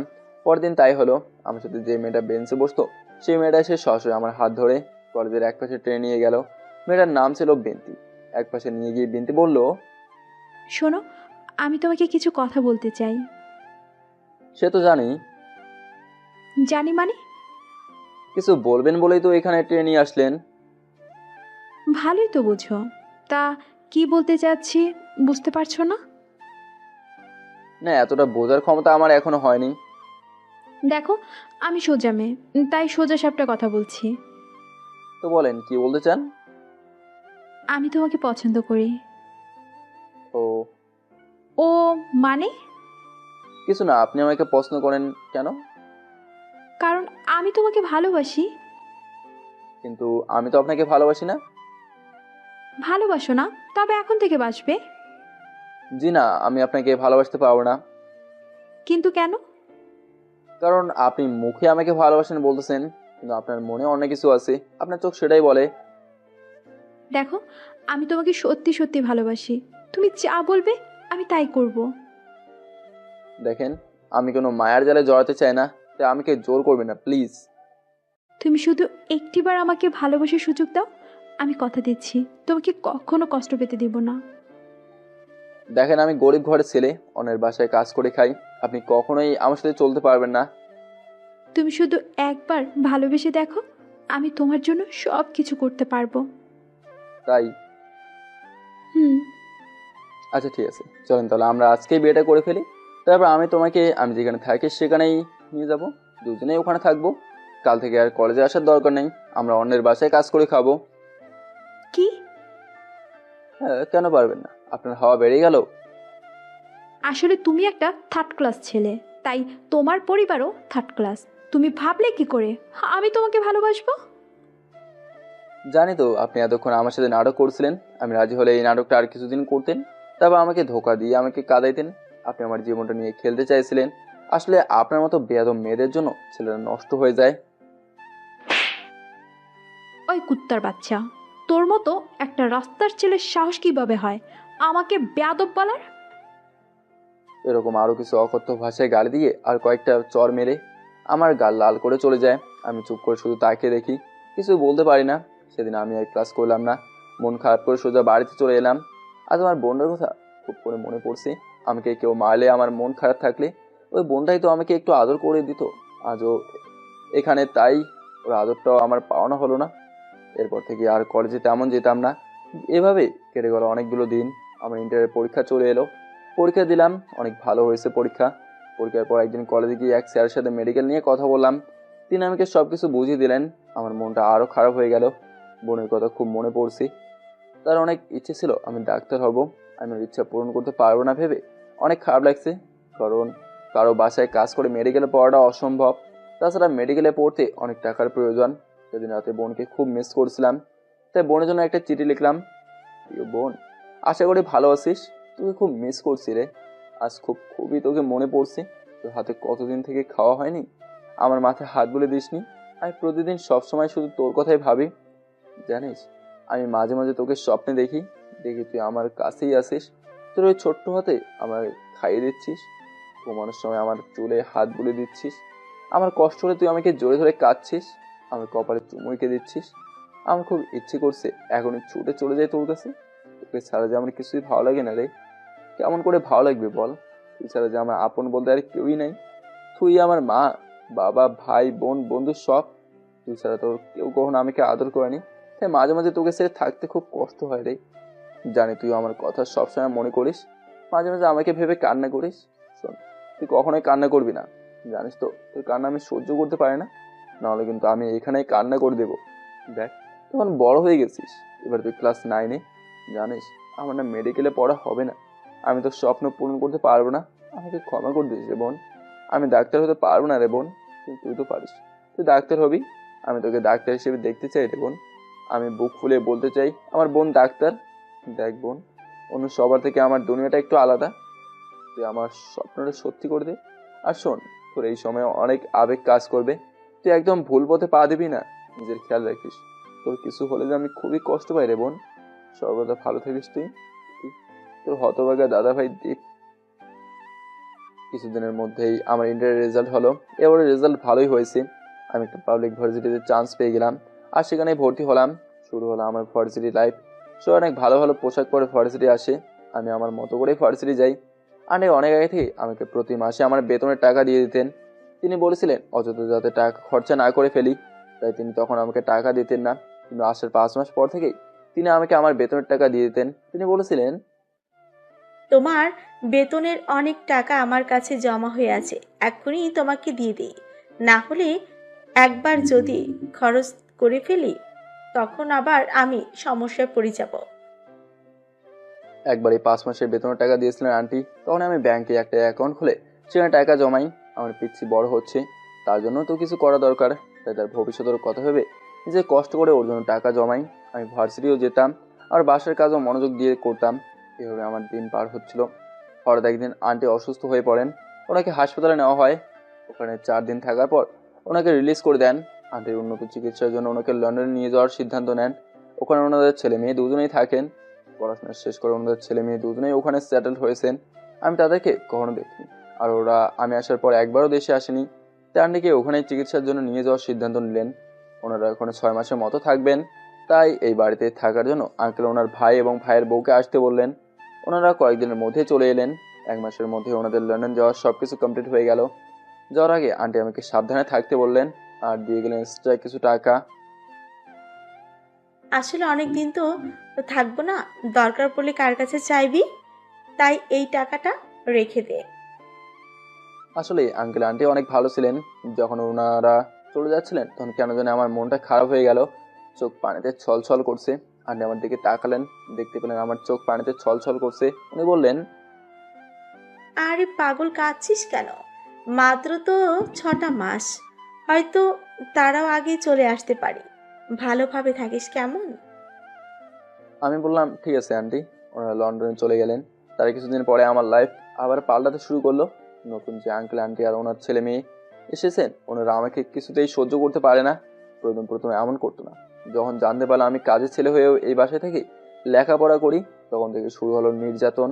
তারা আমাকে কোনো সময় ফাঁকা রাখতো না, সবসময় কাজে লাগিয়ে রাখতো। তারা কিছুতেই চান না যে আমি একজন কাজের ছেলে হয়ে লেখাপড়া করি। একদিন আঙ্কেল কোথা থেকে যেন এসে আমাকে গাড়ি ধুইতে বলে। তখন আমি ঘর মুছছিলাম, তাই গাড়ি ধুয়ে দিতে একটু দেরি হচ্ছিল। তখন আঙ্কেল আমার কাছে এসে আমাকে ঠাস করে একটা চড় মেরে বলে, তোকে একটা কাজ করতে বলছি আর তুই কথা শুনতে পাস না। তখনই কিছু না বলে আমি গাড়ি ধুয়ে দিতে গেলাম। ঠিক তখনই আন্টি এসে দেখেন যে আমার পুরো ঘর মোছা হয়নি, আর তাতেই আমি গাড়ি ধুয়ে দিচ্ছি। আন্টি আমাকে ডাকলেন। আমি ওনার কাছে যাওয়ার সাথে সাথেই আমার বাম গালে আর ওনার ডান হাত দিয়ে ঠাস করে একটা বসতে দিলেন। তোকে বললাম ঘর ভালো করে মুছতে, আর তুই গাড়ি ধুচ্ছিস? তুই তো একটা কাজও ঠিক করে করতে পারিস না। তোকে যে কিভাবে এতদিন কাজে রাখছে কে জানে। আমি তখন কিছুই বলতে পারিনি, শুধু গালে হাত দিয়ে দাঁড়িয়েছিলাম। সন্ধ্যার পর আর কাজ নেই, পরিচয় একটু পড়তে বসলাম। কিছুক্ষণের মধ্যে আঙ্কেল ও আন্টির শোরগোল শুনতে পেলাম। কিছু হারিয়ে গেছে। আমি ওদিকে কান্না দিয়ে পড়তে শুরু করলাম। কিছুক্ষণের মধ্যে সবাই আমার রুমে দরজায় হাজির। তাদের সন্দেহ আমি নাকি আন্টির গলার সোনার চেইন চুরি করেছি, কিন্তু আমি তো জানি আমি চুরি করিনি। তবুও তারা আমাকে জোরাজুরি করতে শুরু করলো। আমাকে চেইনটা ফেরত দিতে বলা হচ্ছে। আমি বারবার বলছি আমি চুরি করিনি। অবশেষে তারা আমার রুম সার্চ করার সিদ্ধান্ত নিল। 2-1 জায়গায় খুঁজে আমার ব্যাগে খুঁজতে লাগলো। আমি তো জানি হাজার খুঁজলে আমার রুম থেকে চেন বের হবে না, কারণ আমি তো চুরি করিনি। কিন্তু সবকিছু ভুল প্রমাণ করে আমার ব্যাগ থেকে সোনার চেনটা বের হলো। আমি বুঝতে পারলাম না এটা আমার এখানে আসলো কিভাবে। চেন পাওয়ার সাথে সাথে আমাকে মারধর শুরু করলো আর বললো, তুই আজকে এখান থেকে চলে যাবি, কোনো চোরের ঠাঁই আমাদের বাড়িতে হবে না। আমি ওনাদের পা ধরে কাঁদতে কাঁদতে বললাম আমি চুরি করিনি, আমি জানি না চেনটা আমার এখানে আসলো কিভাবে, প্লিজ আমাকে বের করে দেবেন না। কিন্তু ওনারা আমার কোনো কথা শুনলো না। আমার ব্যাগে আমার জিনিসপত্রগুলো কোনো রকমে গুঁজে দিয়ে আমাকে মারতে মারতে গলা ধাক্কা দিয়ে বের করে দিল। আমার মাথায় আকাশ ভেঙে পড়লো। এক নিমেষেই আমি আবার পথের ছেলে হয়ে গেলাম। আমার মাথায় কিছুই আসছিল না। এত রাতে কোথায় যাব, কি করব। আমি আমার ব্যাগ ধরে কাঁধে নিয়ে একটা ফুটপাতের দোকানের সামনে এসে দাঁড়াই। কিছুই ভেবে পাচ্ছি না এখন কি করব? দোকানের সামনে বসে আছে অনেকক্ষণ ধরে। ঠিক সেই মুহূর্তে আমার ভার্সিটির ফ্রেন্ড শাওন আমার সামনে এসে দাঁড়ায়। ও এসে জিজ্ঞেস করে, কি রে, এখানে ব্যাগ নিয়ে কি করিস? কোথাও যাচ্ছিস নাকি? না রে, কোথাও যাব না। আজ আঙ্কেল আন্টি বাসা থেকে বের করে দিছে। এত রাতে আর কোথায় যাব? এইখানেই থাকবো ভাবছি। কি? কিন্তু তোকে হঠাৎ থেকে এবার বাড়ি থেকে বের করে দিল কেন? কি করেছিলি? চুরি করেছিলাম বন্ধু, চুরি। কোনো চোরকে তো আর বাড়িতে রাখা যায় না, তাই বের করে দিল। কি চুরি করেছিস? ও আবার তুই জানিস কিভাবে চুরি করতে হয়? ফাইজলামি করিস আমার লগে? আসলে ওনারা আমাকে সহ্য করতে পারছিলেন না। ওনারা চান না আমি কাজের ছেলে হয়ে লেখাপড়া করি। ওরা সবসময় আমাকে কাজের মধ্যে রাখতো। সেই জন্য তো কিছুদিন ভার্সিটি যেতে পারেনি। তবুও যখন দিনে কাজ করে আর রাতে গভীর রাত করে বই পড়তে লাগলাম, তখন ওরা সহ্য করতে পারেনি। তাই আর চুরির অপবাদ দিয়ে বাড়ি থেকে বের করে দিল। তুই না বলেছিলি আঙ্কেল আন্টি অনেক ভালো আর ওনারা জানতে ভালো করে লেখাপড়া কর? তাহলে হঠাৎ তাদের এমন কি হলো যে এখন তোকে সহ্য করতে পারছে না? আসলে এনারা হলেন আঙ্কেলের ছোট ভাই আর ওনার স্ত্রী। আঙ্কেল আন্টি দুজনে লন্ডন গেছেন আন্টির চিকিৎসার জন্য। আচ্ছা, তুই কোথায় যাচ্ছিস? তোর হাতেও তো ব্যাগ দেখতে পাচ্ছি। আরে আমি তো সপ্তাহখানেকের জন্য আন্টির বাড়ি সিলেট যাওয়ার জন্য বের হলাম। আচ্ছা, তুই তাহলে যা, তোর মনে হয় দেরি হয়ে যাচ্ছে। যা মানে? কোথায় যাব? কেন, তুই না বললি তোর আন্টির বাড়ি যাবি? বাবা, খুব ভালো একটা কথা বললি তো তুই। তুই এখানে রাস্তায় পড়ে থাকবি আর আমি দেখেও তোকে রাস্তায় রেখে আন্টির বাড়ি যাবো ছুটি কাটাতে। খুব ভালো কথা তো। তো কি করবি তুই? তুইও কি আমার সাথে এই ফুটপাতে রাত পার করবি নাকি? আচ্ছা তুই একটা কথা বলতো, আমি না তোর একমাত্র বন্ধু, তোর এই অবস্থার তুই আমাকে একবার ফোন করেছিস? আমি যদি না আসতাম তাহলে তো সারা রাত তোকে এখানেই কাটাতে হতো, ফালতু ছেলে কোথাকার। আসলে আমি তোকে আমার জন্য ঝামেলা ফেলতে চাইনি। কোথাও আবার যদি আমার জন্য নতুন করে ঝামেলায় পড়িস। শালা। আমি গালে হাত দিয়ে বসে আছি, তারপর ও বলতে শুরু করলো, তুই ভাবি কি করে যে আমি তোকে আমার ঝামেলা মনে করব? আসলে জীবনে কোনো বন্ধু মানুষ নাই তো, তাই তুই বন্ধুর মানেই বুঝিস না। আচ্ছা বলতো, তুই আমাকে কতটা ভালোবাসিস? জানি বলতে পারবি না, আমি জানি তুই আমাকে কতটা ভালোবাসিস। আর জানিস তুই আমাকে যতটা ভালোবাসিস তার থেকেও আমি তোকে আরো কতটা বেশি ভালোবাসি, সেটা বোঝার ক্ষমতা তোর নেই। এখন কোনো কথা না বলে ব্যাগ নিয়ে আমার সাথে চল। আমি সাথে সাথে ওকে বুকে জড়িয়ে ধরলাম। চোখ দিয়ে জল গড়িয়ে পড়লো। আসলে আমার ভাগ্যটাই এমন, আমি এক জায়গায় আঘাত পাই, লাঞ্ছিত হই, আবার আর এক জায়গায় গিয়ে আদর ভালোবাসা পাই। আমি ব্যাগগুলো নিয়ে ওর সাথে ওর বাসার উদ্দেশ্যে রওনা দিলাম।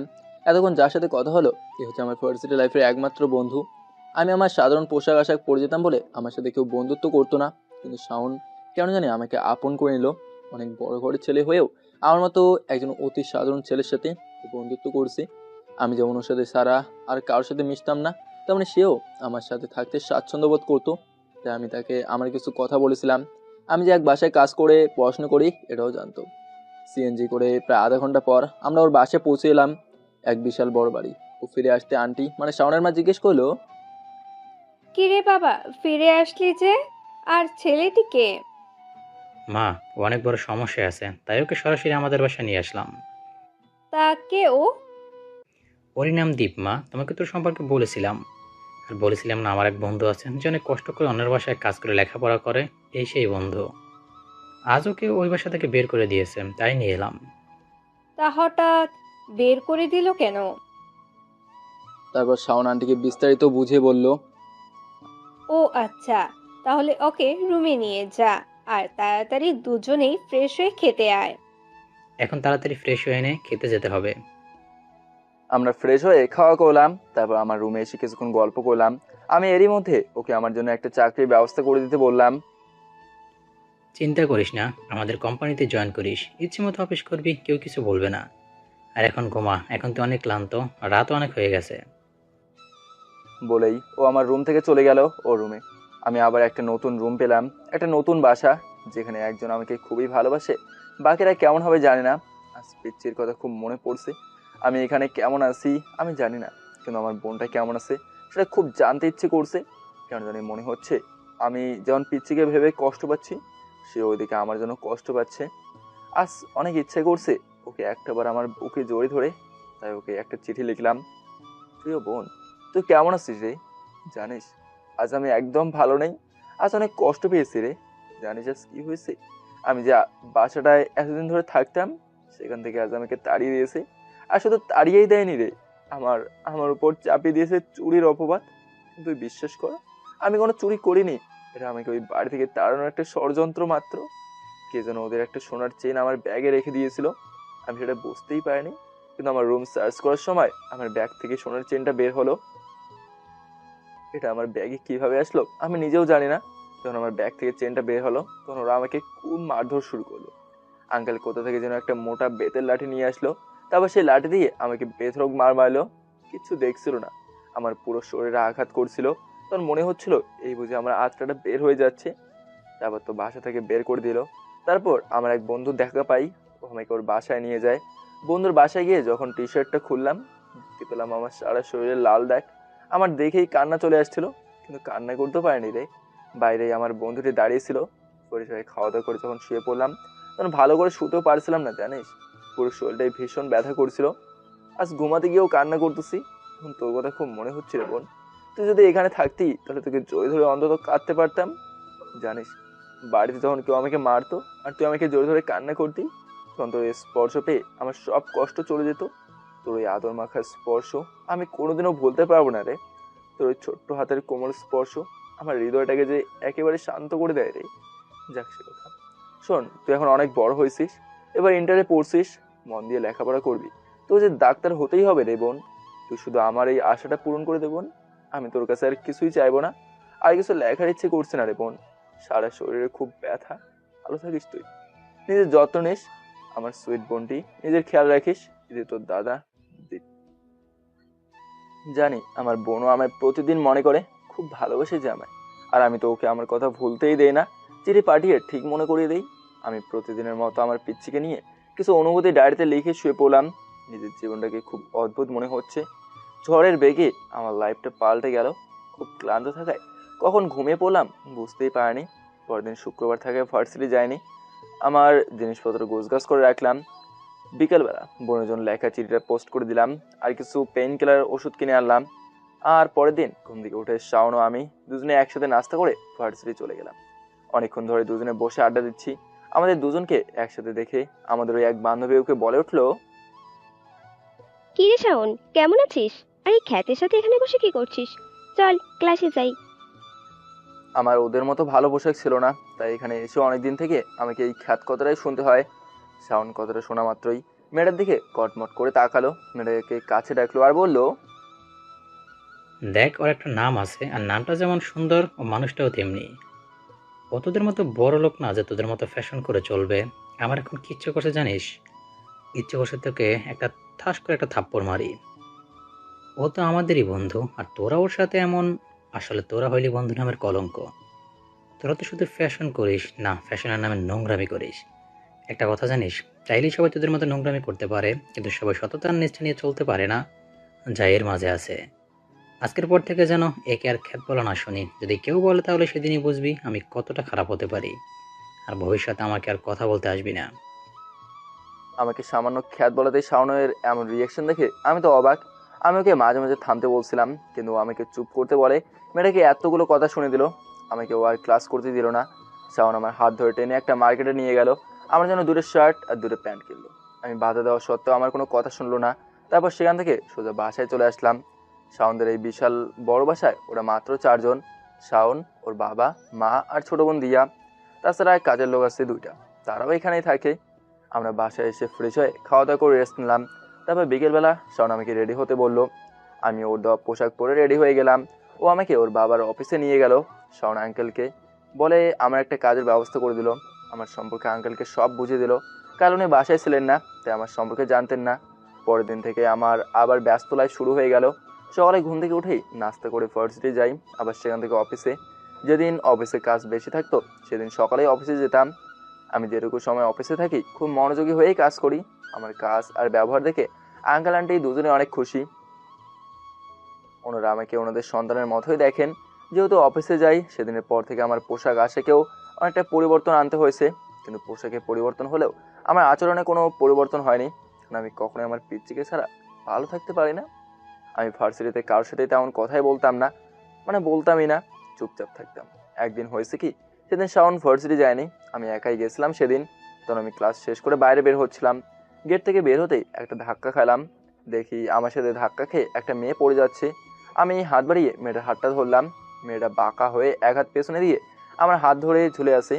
মেয়েটা আমার চোখের দিকে চেয়ে আসে, আমিও মেয়েটার চোখের দিকে তাকিয়ে আছি। রোমান্টিক মোমেন্ট, কিন্তু ওই রোমান্টিক মুহূর্তটা মেঘাচ্ছন্ন হতে বেশিক্ষণ সময় লাগলো না। মেয়েটা সোজা হয়ে আমার হাত থেকে তার হাতটা ছাড়িয়ে নেই, আমার গালে একটা ঠাস করে মেরে দিল আর বলল, দেখে তো মনে হয় ভাজা মাছটা উল্টে খেতে জানো না, আর মেয়ে দেখলেই ধাক্কা খেতে ইচ্ছে করে, তাই না? দেখেন, আমি কিন্তু ইচ্ছে করে আপনাকে ধাক্কা দিইনি, আপনি নিজেই তো আমাকে ধাক্কা দেন। হ্যাঁ হ্যাঁ, জানি তো।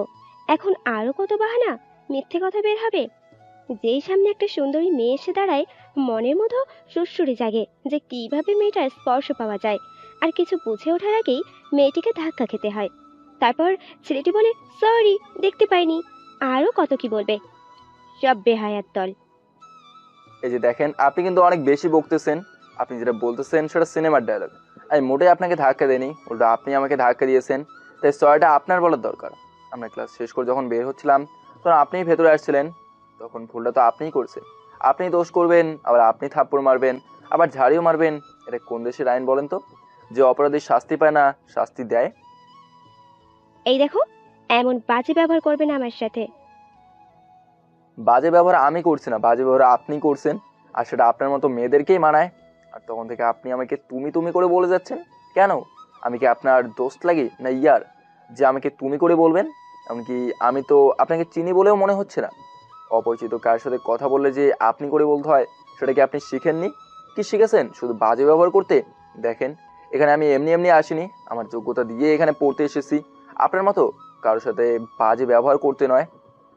এতক্ষণ সবাই আমাদের কথা দেখছিল, সবাই কিছুটা অবাক, কারণ আমি আগে কখনোই কারোর সাথে এমন ব্যবহার করিনি। মেয়েটাকে কথাগুলো বলেই আমি সেখান থেকে চলে এলাম। ভার্সিটি থেকে সোজা অফিসে এলাম।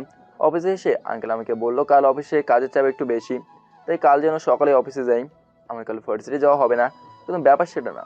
ব্যাপার হলো কাল শাওন ভার্সিটি যাবে, আর কি যদি শুনে যে আমার কোনো দোষ না থাকা সত্ত্বেও আমাকে কারো হাতে মার খেতে হয়েছে, তাহলে যে কি হবে সেটা আল্লাহই জানে।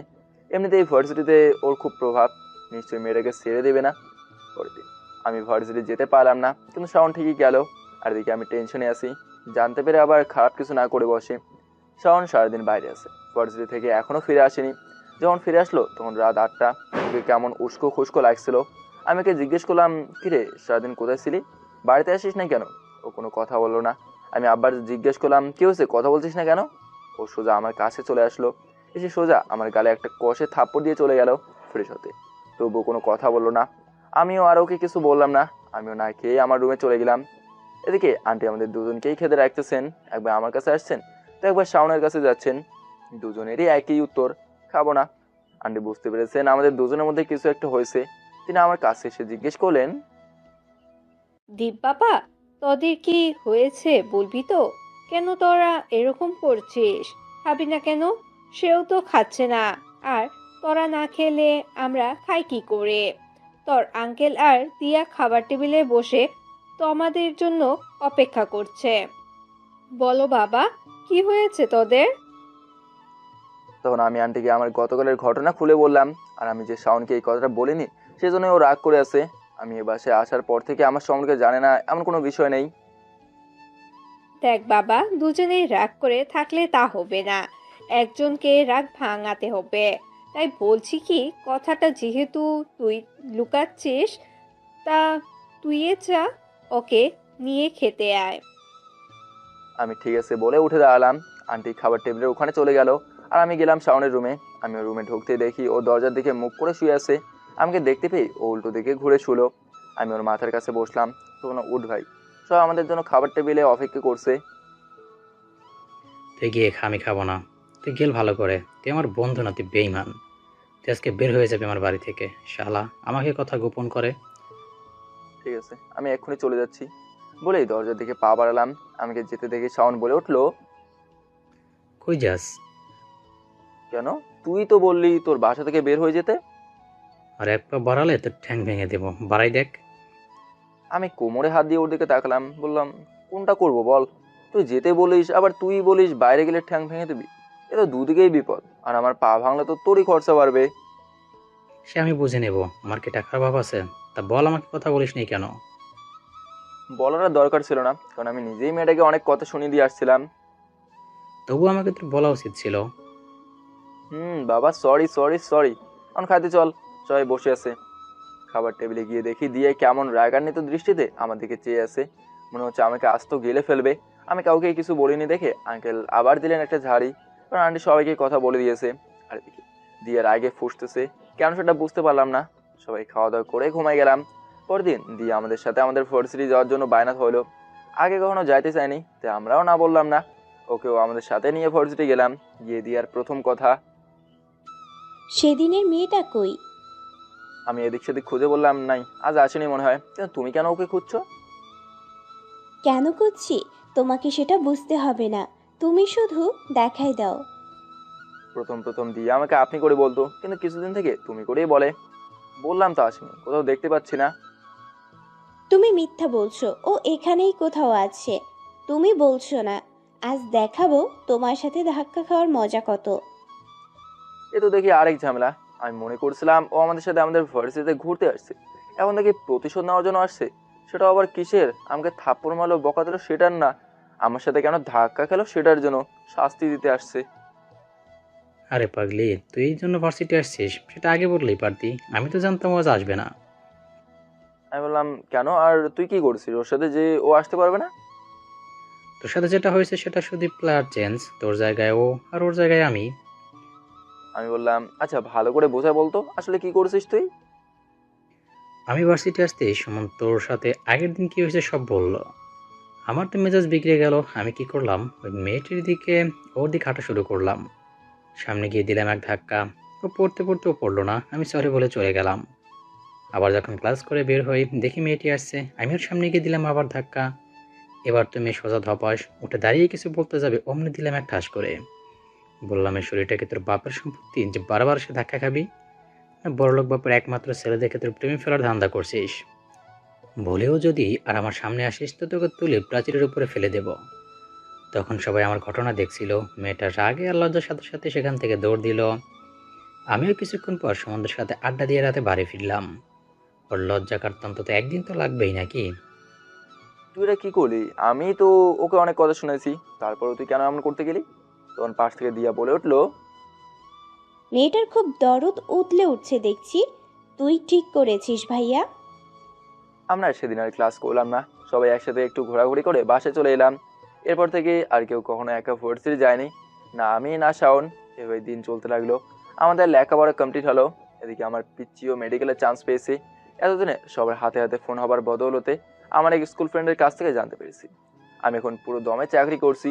শাওনদের নিজেদের কোম্পানিতেই আমরা দুজনেই চাকরি করি। এখন অনেক টাকা বেতন আমার, তবু একটা কষ্ট আছেই, সেটা হলো আমার পিচ্ছি। 9 বছর হয়ে গেছে আমি পিচ্ছিকে দেখিনি, ওর সাথে কথা বলিনি। প্রতিদিন শুধু ওর ছবি দেখি আর ওকে নিয়ে আমার অনুভূতি লিখে রাখি। আগে টাকা ছিল না বলে আমি ওকে কিছুই দিতে পারতাম না, তাই মন খারাপ হতো। আর এখন আমার কাছে টাকা আছে, তবু ওকে কিছুই দিতে পারছি না, এতে মনটা আরো বেশি খারাপ হতো। প্রতিদিন অফিস করতাম আর অফিস শেষে বোনের জন্য মুখ ভার করে বাসায় আসতাম। এভাবে আরো একটা বছর কেটে গেল আমার। এদিকে দিয়ার বিয়ের কথা চলছে ওর বাবা মা, কিন্তু দিয়া কিছুতে রাজি হচ্ছে না। সে কিছুতে এখন বিয়ে করবে না, সে আরো পড়তে চায়। এসব বলে ও বারবার বিয়ে ভাঙতে থাকে। ইদানিং দেখা যাচ্ছে দিয়ে একটু বেশি আমার কাছাকাছি থাকছে, আমার অনেক কেয়ার নিচ্ছে। আমরা শুক্রবার করে 3 জনে মিলে বিকালবেলা ঘুরতে যেতাম, অনেকদিন যাওয়া হয়নি। এক শুক্রবার শাওন ব্যবসার কাজে বাইরে গেছে। চলো আজ ঘুরতে যাব। আমি ওকে নিয়ে ঘুরতে গেলাম। তোমরা যেটা আমাকে বললো তার জন্য আমি মোটেও প্রস্তুত ছিলাম না। ও বলল, দেখো তোমার সততা, নিষ্ঠা আর ব্যবহার দেখতে দেখতে কখন যে তোমার প্রেমে পড়ে গেছি আমি বুঝতে পারিনি। প্লিজ তুমি আমাকে গ্রহণ করো, তোমাকে ছাড়া আমি থাকতে পারবো না। দেখো দিয়া, তুমি যেটা বলছো সেটা কখনো সম্ভব না। কেন সম্ভব না? আমি কি দেখতে খারাপ না আমার আচরণ খারাপ? দেখো সেটা না, তুমি কোথায় আর আমি কোথায়? তুমি হলে এই বাড়ির রাজকন্যা আর আমি তোমাদের বাসার একজন আশ্রিতা মাত্র। তাতে কি হয়েছে? তুমি আমাকে যেখানে নিয়ে যাবে আমি সেখানেই যাব। সারা জীবন তোমার কথা শুনে চলবো। তবুও তুমি আমাকে ফিরিয়ে দিও না। দিয়া, এটা তুমি কি বলছো? যে পরিবারটা সারা জীবন আমাকে শুধু দিয়ে এসেছে, তাদের সাথে আমি এমন করব? একবার ভেবে দেখো, আমি যদি তোমাকে নিয়ে কোথাও চলে যাই তাহলে আমি শাওনের সামনে আর কখনোই এই মুখ নিয়ে যেতে পারবো না। প্লিজ তুমি কি করবা করো, আমি তোমাকে চাই। আমি তোমাকে ছাড়া থাকতে পারবো না। বলে আমাকে জোর ধরলো। প্লিজ দিয়া ছাড়ো, সবাই দেখছি তো, তুমি শুধু একটু বুঝতে চেষ্টা করো, তোমার সাথে আমার হবে না, তুমি আমার চেয়েও আরো অনেক ভালো ছেলে পাবে। আমি তো ভালো ছেলে চাই না, আমি তোমাকে চাই। ঠিক আছে, আমাকে একটু ভাবতে দাও, আর চলো বাসায় যাই, সন্ধ্যা হয়ে গেছে।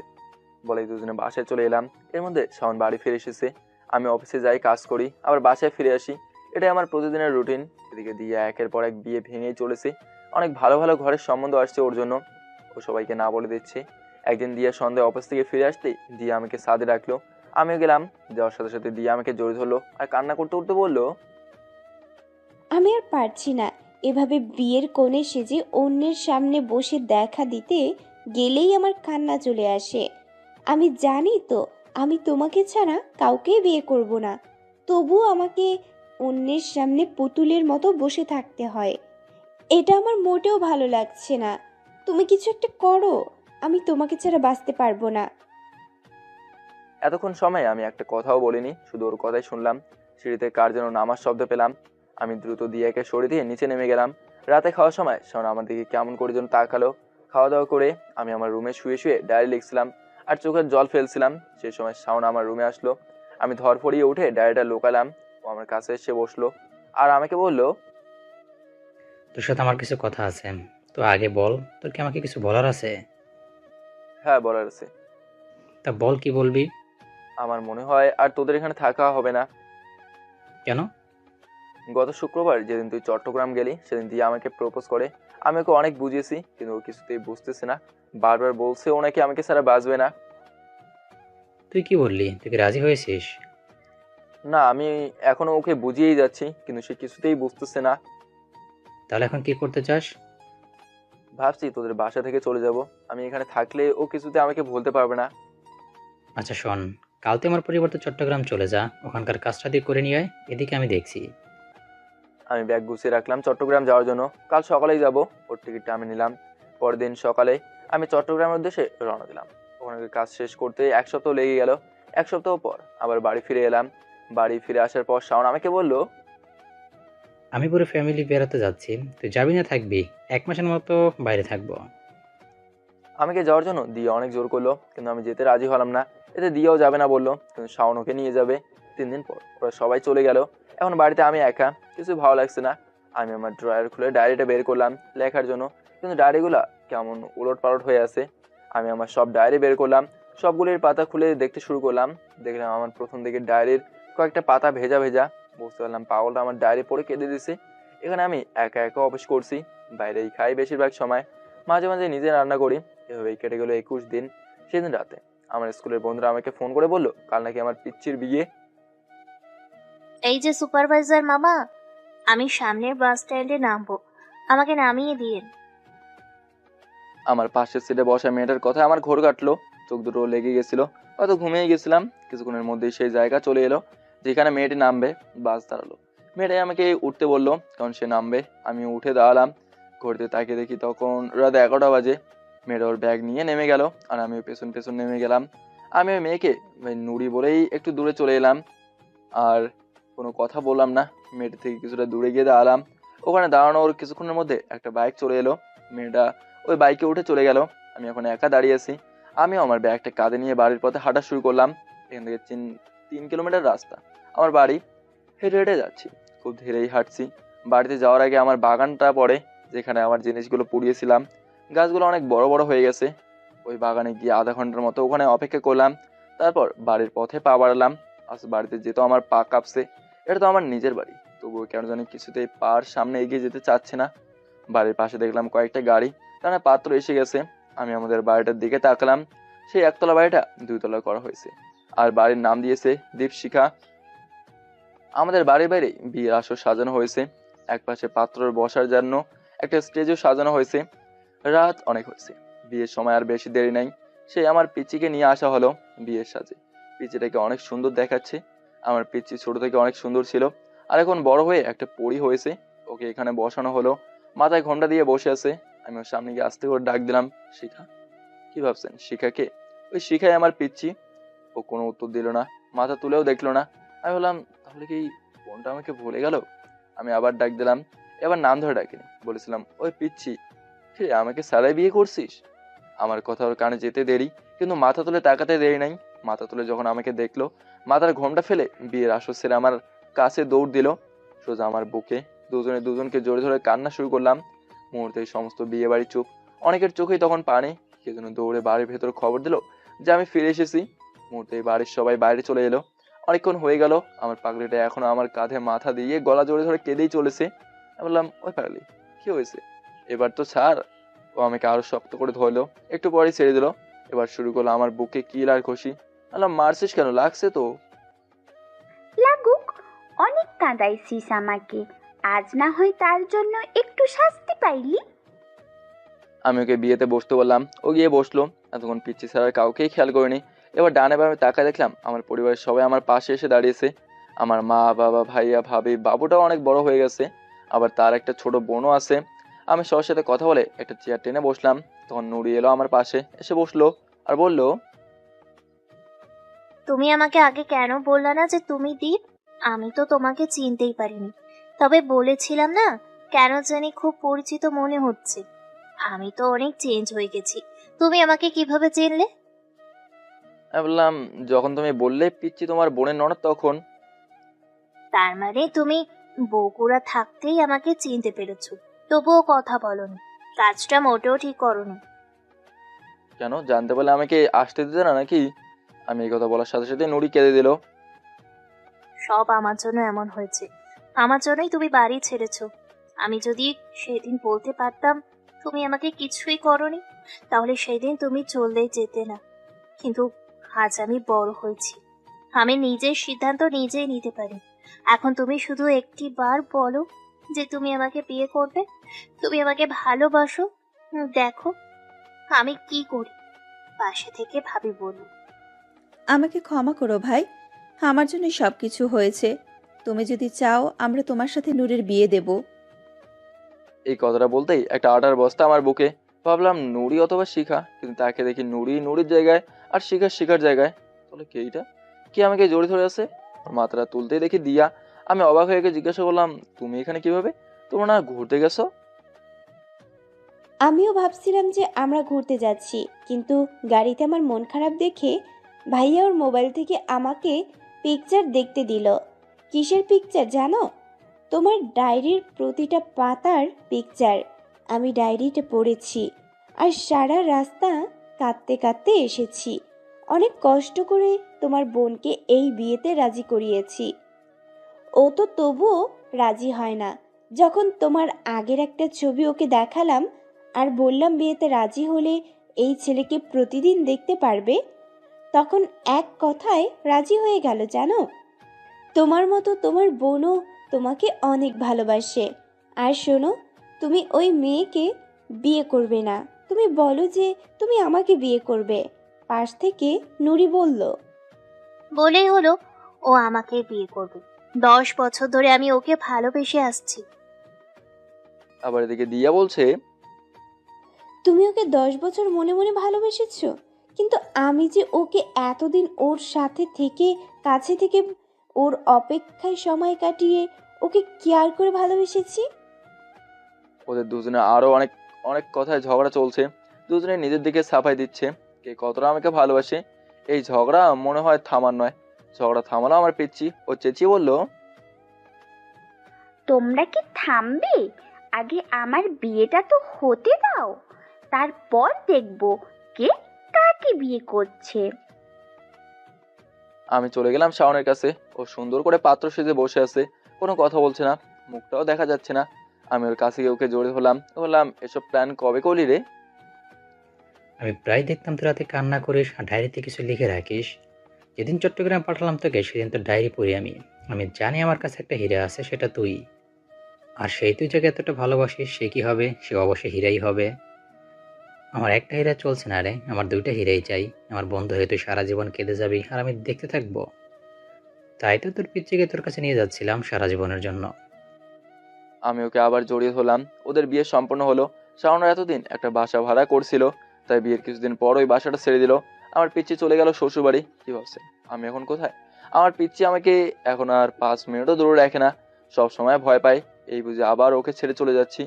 তাই আমাকেও আবার ওর সাথে শাওনদের বাসাতেই যেতে হলো। ওখানে আমার দিন কাটতে লাগলো। নুরিও ঢাকাতেই থাকে।